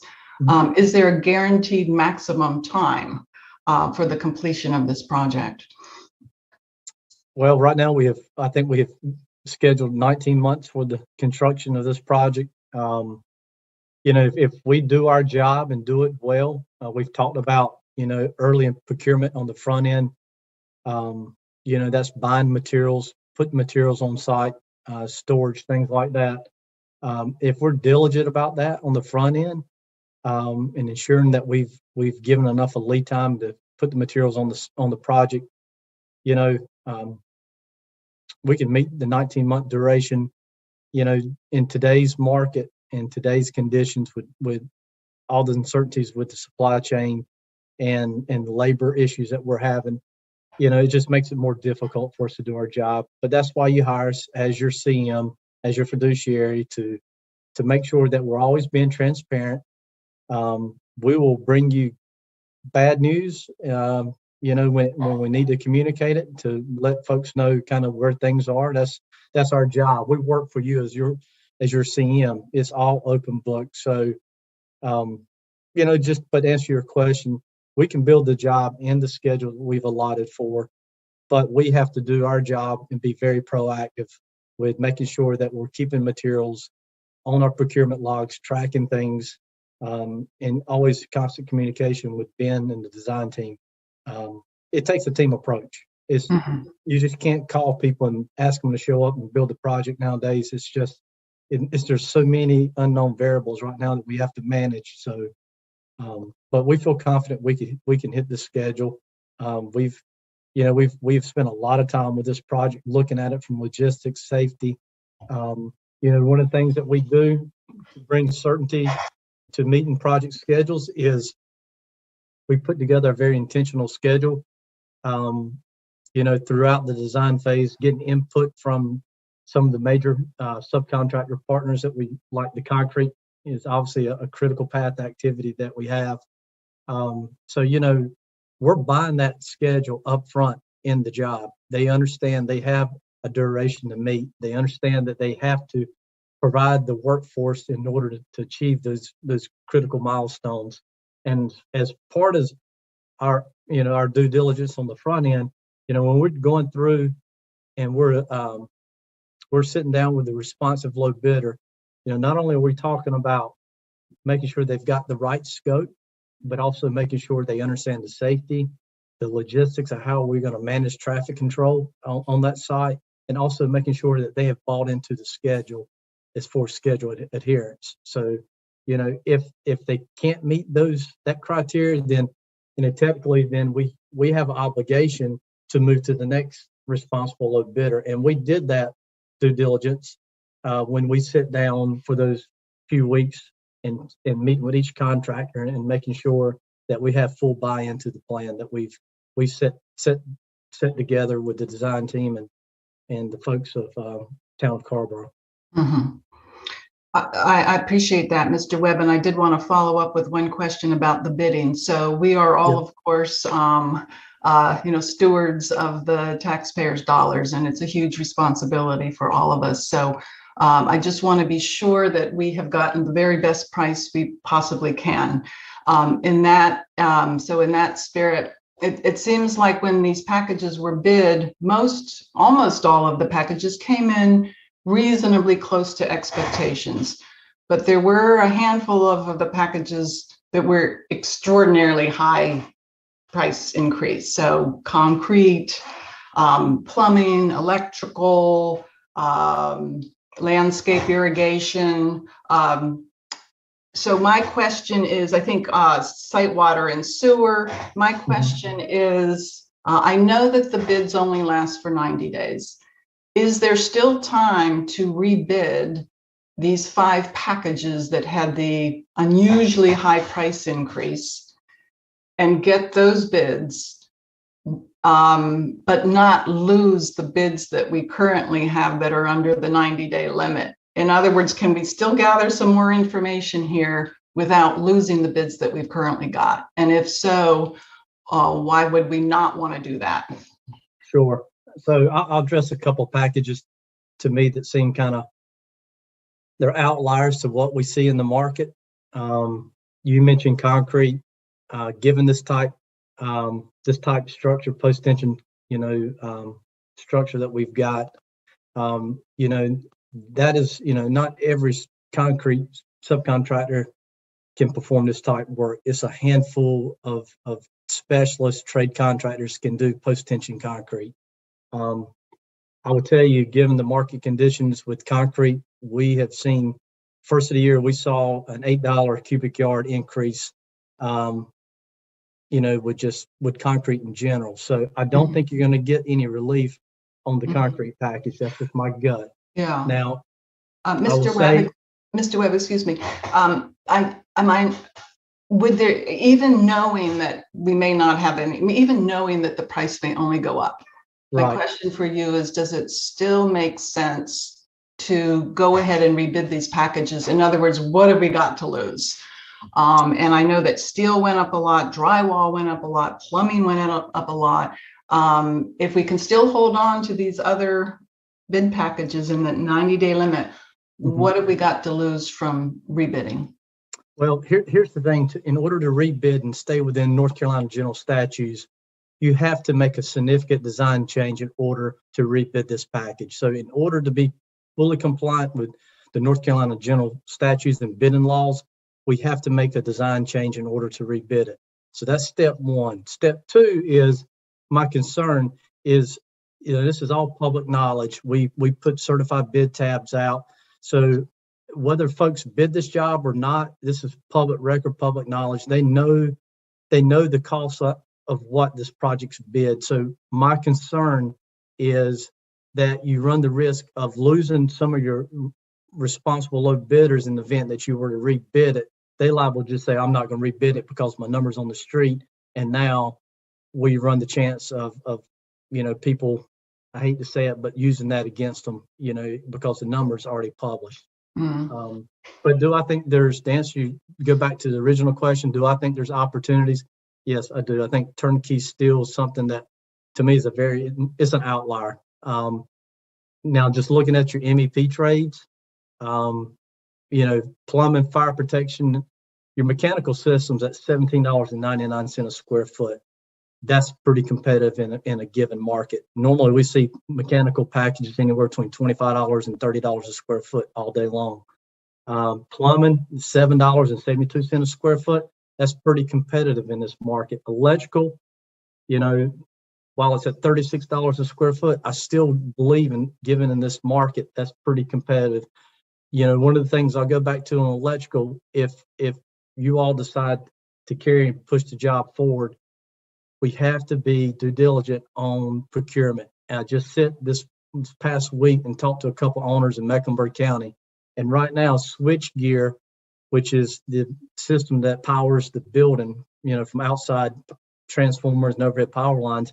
The internal switch gear has a 40-week lead time on it. So if we don't start to procure these materials early in the project, there's a chance that we can't even put the necessary infrastructure and systems in place to be able to just power up the building or turn mechanical systems on. But I do believe there's opportunities. I do believe the steel is an opportunity. We could rebid that package because it's not a huge, it's pretty much a concrete structure. So we have a lot of miscellaneous steel parts and pieces. So I think there's definitely opportunity on the steel package that we could go back and reevaluate, make some subtle design changes to stay compliant with North Carolina General statute for rebidding. And at the end of the day, you as the public owner, I will always say, defer to, you have the right to reject all bids. But if we're going to do that, we have to make changes in order to rebid certain packages, or all the packages, more or less. So I don't know, did I answer your question? Yes, you did. That's very helpful. And yeah, I would love to see us rebid any packages that you feel that we may be able to get a better price on it. So thank you for that. I may have some follow-up questions, but let me turn things over to my other colleagues now. Thank you so much, Mr. Webb. Yes, ma'am. All right, thank you, Susan. Other council members have comments or questions for Ben or Barnhill? Randy. Yeah, I just want to point out that we keep referring to this as a 203 project. I just want folks to realize this is a partnership with the county that, as Barbara Fouché said, that there's a lot of synergy.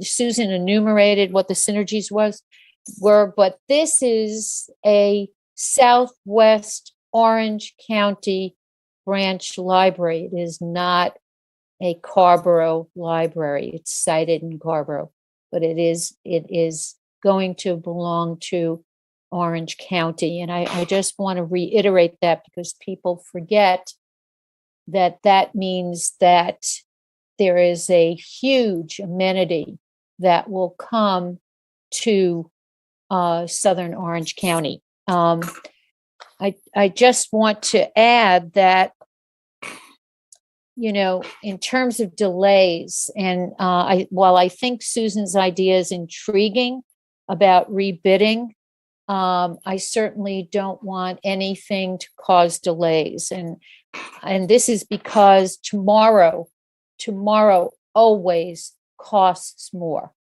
We'll never get yesterday's prices. Today's prices are done at the end of the day, and tomorrow always costs more. So I'm concerned that folks are, it reminds me of someone getting cold feet when they're on the aisle to the altar. We are not relitigating whether or not we want to have the library or the design. I think having the guaranteed maximum price, the ability to lock it in, is something we need to do while we can. And I agree with Chad. The procurement, as soon as we can get that locked down, that's critical. That is critical because those prices shift very quickly day after day. I don't so much have a question as, I do want to make a statement that I think the two ideas of trying to cut corners to save money with the Job Skill Center,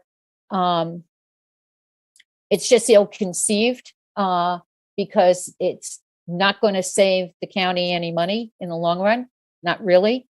In addition, it deflates the ability for the Job Skill Center to be synergistic with the Teen Center and with the library, and with the virtual justice center, and with the literacy programs that are looking to be housed with the library. So, this is the whole is far greater than the sum of the parts, and we really need to not look to try and save, being penny wise and pound foolish to try and save a nickel and a dime when we're talking about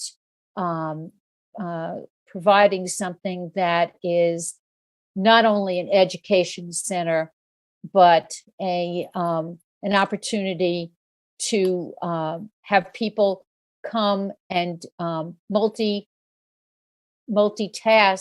their visits to Carrboro and recirculate our dollars locally and fuel Orange County economy.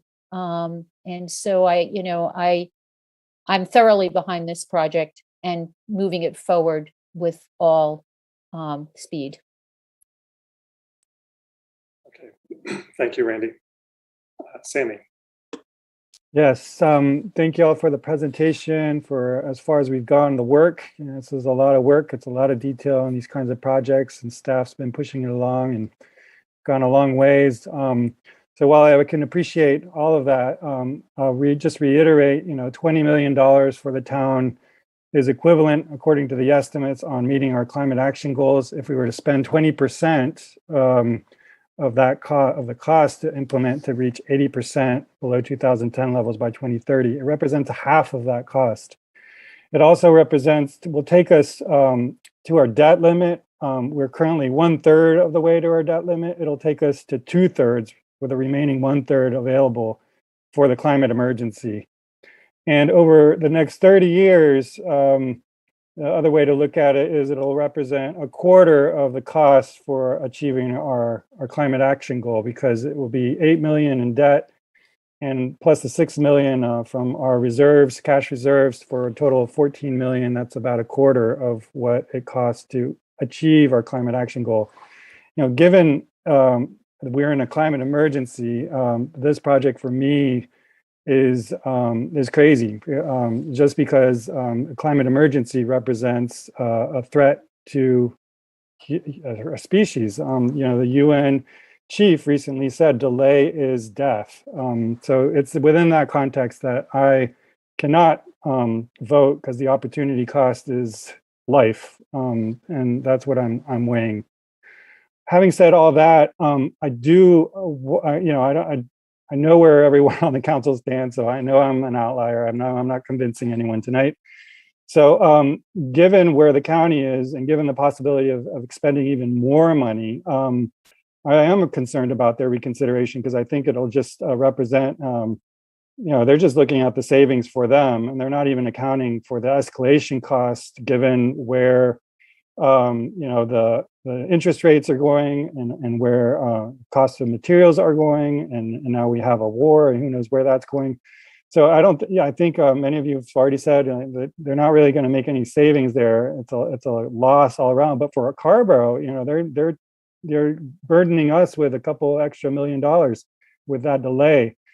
So all that to say, depending on whatever the outcome is on the commissioners' meeting tonight, I know we have a short window, but it would behoove us to really call an emergency meeting with them to have this conversation, because we're talking about millions of dollars for the town of Carrboro, and their decision. We need to make sure that they're thinking this through as best they can. Because I think as bad as I feel this already represents for the town of Carrboro, I think it could be even worse. And we all started this with the hopes for the library, and we have tacked on a lot of other things from the town side, which is beyond the original intention. So, if the county does, slow the process down, then the question, I think, for the council will be, look at questions such as what Susan was raising, in terms of, obviously, rebidding will be happening, but even for us to consider how to scale down this project in terms of parking, and even, you know, structure. If they choose option B, which is a pretty radical redesign, we can reconsider, you know, the meeting spaces, the theater that is no one talks about that we're also taking on as a cost. You know, all those costs could be back on the table to get us back towards what our original intention was, which was to have the county locate a library in Carrboro. Thank you, Sammy. As the manager and Ben did remind us, of course, the county commissioners are meeting tonight to consider the same question that we're considering, which is whether to move forward with the guaranteed maximum price that we've been presented and to amend our project ordinance accordingly. Mr. Manager, maybe you can help me understand, you know, obviously if we move forward tonight, and I very much hope that we will, and that the county commissioners will move forward with us as they have all along this way to this point where we are now. If they take a different direction in their decision tonight than what we're doing, then clearly we have to reassess. It's not as if we're simply going to keep walking forward if they don't agree to come with us. But, you know, as much as we would like for them to do that tonight. Am I correct in my understanding, Mr. Manager, that, you know, we can move forward tonight from the Carrboro side of things with the understanding that we expect them to do the same, but they may not do the same. And then at that point, we'll have to come back and have another conversation. Yes, that's correct. Tonight will be contingent upon the action of the county commissioners. And if they go a different direction, then we have about a week to see if we can work out the differences before we have to get to a public hearing notice for the financing schedule. Great. Thanks for that. Okay. Susan, Danny has his hand up. So since you've just spoken, I'm going to move to Danny first, and then I'll come back to you. Danny? Thanks, Mayor. I just wanted to take a second and just, you know, in recognition of the rest of our colleagues having sort of talked about where they're at on this and having absorbed all that, you know, I really hear Sammy's points quite acutely, and a couple of Susan's. But when I think about this project, one of the things that is really top of mind for me is designing a downtown that can really meet our goals. So what we're talking about a lot is the necessity to build and plan and facilitate a town that can really like achieve our ability to wean ourselves off of cars, to make the maximum value of our use of the value of our land downtown. And, you know, there's a couple things about this project that I'm overall a little bit reticent about. I don't love adding parking spots, but I do think that, you know, these parking spots where they're located offers the opportunity to add our last parking spots to a very well-considered downtown commercial district when we consider the deck that we have on the Hampton and what we're putting here to anchor the other side of town. And so what this allows our town to do is to stimulate, I think, the highest economic value of our land in the densest and most sustainable possible way, in a different way than housing, in sort of to the fullest ability we have as a town to stimulate this economic activity downtown. We're moving employees downtown. We're moving new opportunities downtown. You know, all of these things I think are really essential for our town. You know, we have, as we approach all of our goals, and in particular our climate goals, we have so many sliders that we really need to dial up in terms of like our ability to really extract the value that we have in our land and transfer that value into aggressive climate action. In order to do that, we're going to have to build the kind of economic and cultural district that we presently don't have. And so this really, to me, seems like the only opportunity we have to do that. And the longer we delay, the more cost that we are going to incur to build the facility that we've already agreed to build. And so I'm so sympathetic to the idea that this is sort of like a waste of money in terms of we have these other priorities, but in terms of the opportunities that our town has to really invest in these priorities, to add economic value to our downtown and to bring our staff and our economic activity to downtown, we don't have another plot of land that can do that. And then when we talk about this county partnership and what they've agreed and the benefit of the library to communities further to our south in the county, I'm just not seeing any other opportunity we have to get close to this. And so, you know, I really hope that Orange County continues to be the partners that they've been for us in this, and that tonight, right now, they're agreeing to this guaranteed maximum price. That we're going to continue with it. To me, this just seems like a linchpin of the design for our downtown that we're talking about all over our community. That just we don't have another opportunity to do something that's big. And so, I've been a little bit quiet, and I appreciate the indulgence for going on a little bit long here. But all of which is to say, I hope as quickly as we can as a council, we can just move forward with this guaranteed maximum price and let our partners at the county come through for us. Thank you for that, Danny. Susan.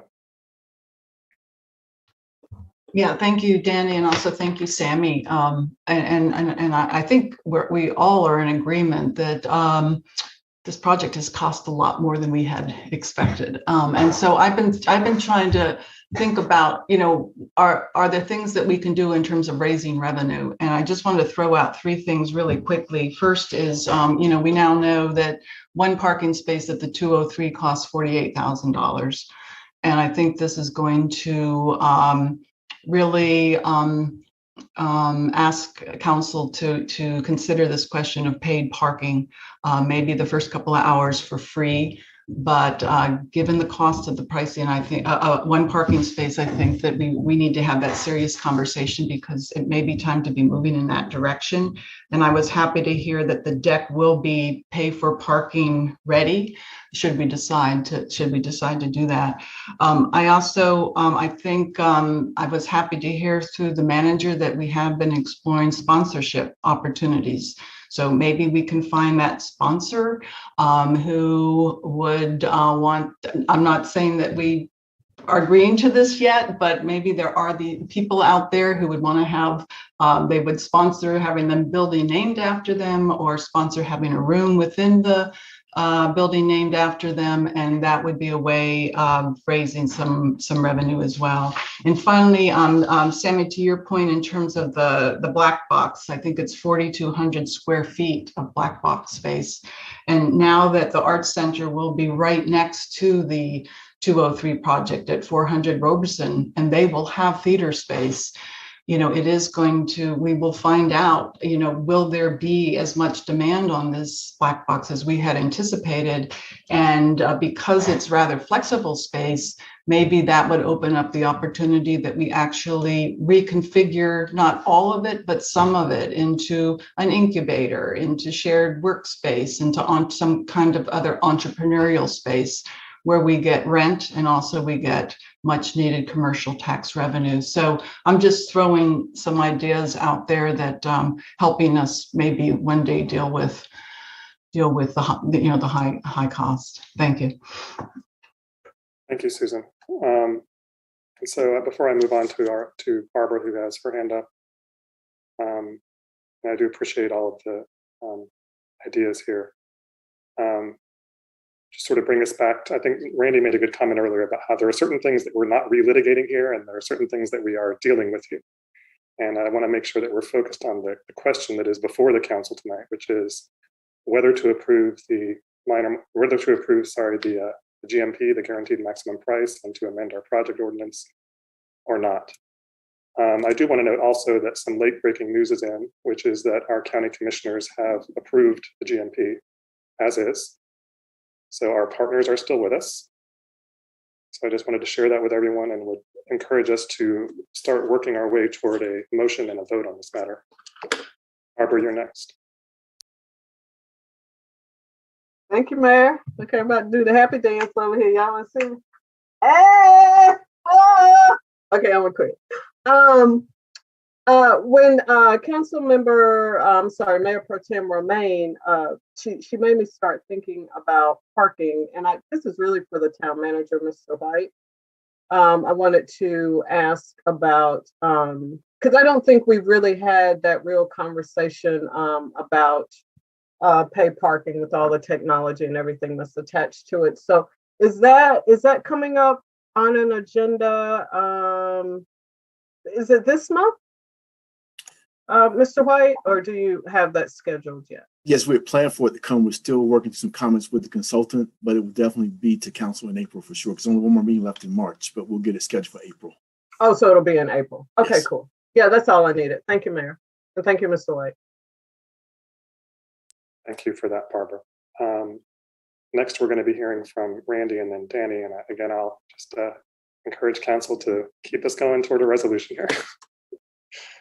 Well, I'm going to move the resolution, but before I do, I want to thank the Board of County Commissioners.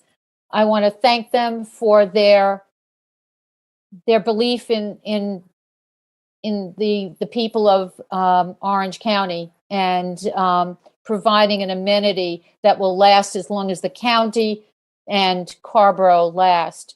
And I do want to say that while we need to look at financing and we need to be careful stewards, we also need to be looking at our potential to move forward. So I want to thank Danny very much for what he had to say, because it is the truth that we're not just creating a library and all the wonderful synergies around it and creating a hub for which people will be able to participate, but we're also expanding the economic driver of our local economy. So thank you for that, and I'm going to move the item with heartfelt thanks for support. And my hand is up to second, so I'll Okay. lower. It's been moved by Randy and seconded by Danny that the council approve the guaranteed maximum price by adopting the resolution in attachment 4, as well as the amended project ordinance, which is in attachment 3. Is that correct, Randy and Danny? That is the motion. Yeah, and Any further discussion? I just want to be sure that the numbers were correct. There was a question about the numbers. I want to be sure this resolution reflects the correct numbers, and if they do, that's fine. Well, why don't we ask the manager and or Ben if they can confirm for us that the numbers printed in the resolution and the attachment are the correct numbers. Arch did confirm. I think there was the discrepancy may have been since we are including a small amount of stormwater funds to contribute to those soil cells. That may have been that discrepancy, but Arch did confirm. Okay, thanks, Ben. Okay, if there's no further discussion, I'm going to do a roll call. But first, I'll go to Richard. Yes, I want to make sure that the number in number 5 in the project ordinance was a typo. It should be 6,319,358 as shown above in 3B. Yeah, that's what I thought. Thank you. Danny, will you confirm that that is included in your motion as the correction of that typo? Yes, please. The motion includes a change to the transfer up to 6,319, correct? Okay. So, and with that, I'll move it. All right, we're going to vote now. I'm going to call your names and we're all going to vote. First person up is Barbara. Aye. Randy? Aye. Danny? Aye. Susan? Aye. Sammy? With a heavy heart, nay. And me, I vote aye. So the vote is 5-1 in favor of the motion. The matter passes. Thanks to everyone. And thanks to the county commissioners. And I echo everyone's thoughts about being happy about this partnership continuing. Very big sigh of relief. Ben and Mr. Manager, anything more for us to hear on this item? It looks like Ben's timeline was very clear, so it sounds like we're kind of marching step by step to that next step. Yes, we'll follow the timeline that laid out tonight and move forward. Okay, Randy, you have your hand up. Yeah, I just parenthetically, as Susan talked about sponsorship, several people had asked me, folks in Carrboro would love to be able to buy a family brick for the, in the, the outer, I guess it's like the portico area and whatnot. So I'm just going to put it out there because it goes with what Susan was saying. But several people said, oh, well, we have an opportunity to put in a family name brick or whatever. And so, and that would just be a wonderful, community engagement. So I'm just sharing what community folks have asked of me so that we could have staff look into that, if the manager would share that with the development team. Thanks. Thank you, Randy. Susan, is that a new? It is just a really quick question. I was curious if we can still do rebidding, and then if there were savings, those savings would just be retroactive. That's a question for the manager or for Ben. Chad, do you want to? Thanks. Yeah, Susan, to answer your question, yes. If we were to rebid any packages, any cost savings would go back to you as the owner. So anything that we can do, we've given you a guaranteed maximum price. So if there's something that we can do to save money, then obviously everything goes back to you as the owner. Thank you, Mr. Webb. And would you be able to let us know which packages you decide to rebid, or I mean, I would just be curious which ones rebid and when we may see savings, if in fact they come through. Sure. I'd be happy to sit down with Ben and the design team and do an evaluation of if we think we can save some money rebidding a couple of these packages. And again, keep in mind, we don't want to delay the start of anything with procurement. So we have to look at it through a couple of different lenses. But as I said, I do believe there's some opportunities out there. Thank you. Thank you so much for pursuing that for us. Yes, ma'am. Barbara? Yeah, and I think Chad hit the nail on the head. What I was thinking about this delay and our GMP and keeping all that intact as we move forward. So, Chad, you do see, or Eric, I guess it would be Chad. He was talking. You do see room for that. You see space for this exploration for some of the packages that Mayor Pro Tem Romaine was talking about without us losing what we've gained tonight in the GMP. So you see some space for that, some room for that. I'm gonna be optimistic. There's some. Okay, I'm gonna take it. I'm gonna leave it right there. Thank you. I'm optimistic. Yes. Thank you. Okay, Mr. Manager, anything else from us on this topic tonight? Just a reminder that you need to set your public hearing next week for the financing schedule, but nothing else beyond that. Do we need to take formal action to do that right now, or will that just be? No, it will just be on the agenda for next Tuesday night. Great, thank you.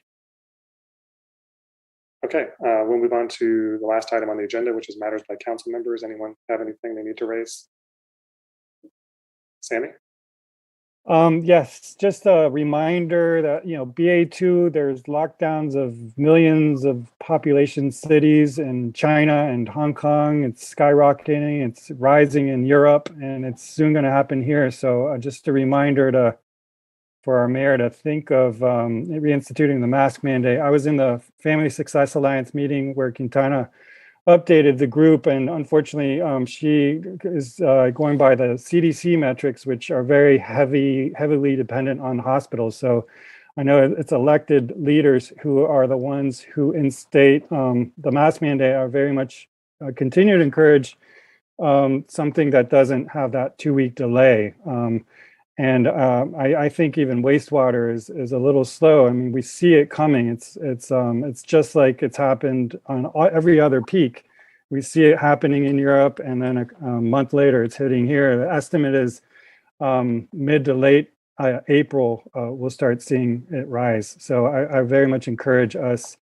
It's not a very hard thing for folks to do. Wear a mask. Do that earlier than later. Thank you, Sammy. And we will be continuing to meet Quintana and the other folks on our regular schedule. But I will check in about that at your prompting. Thank you for that. Danny.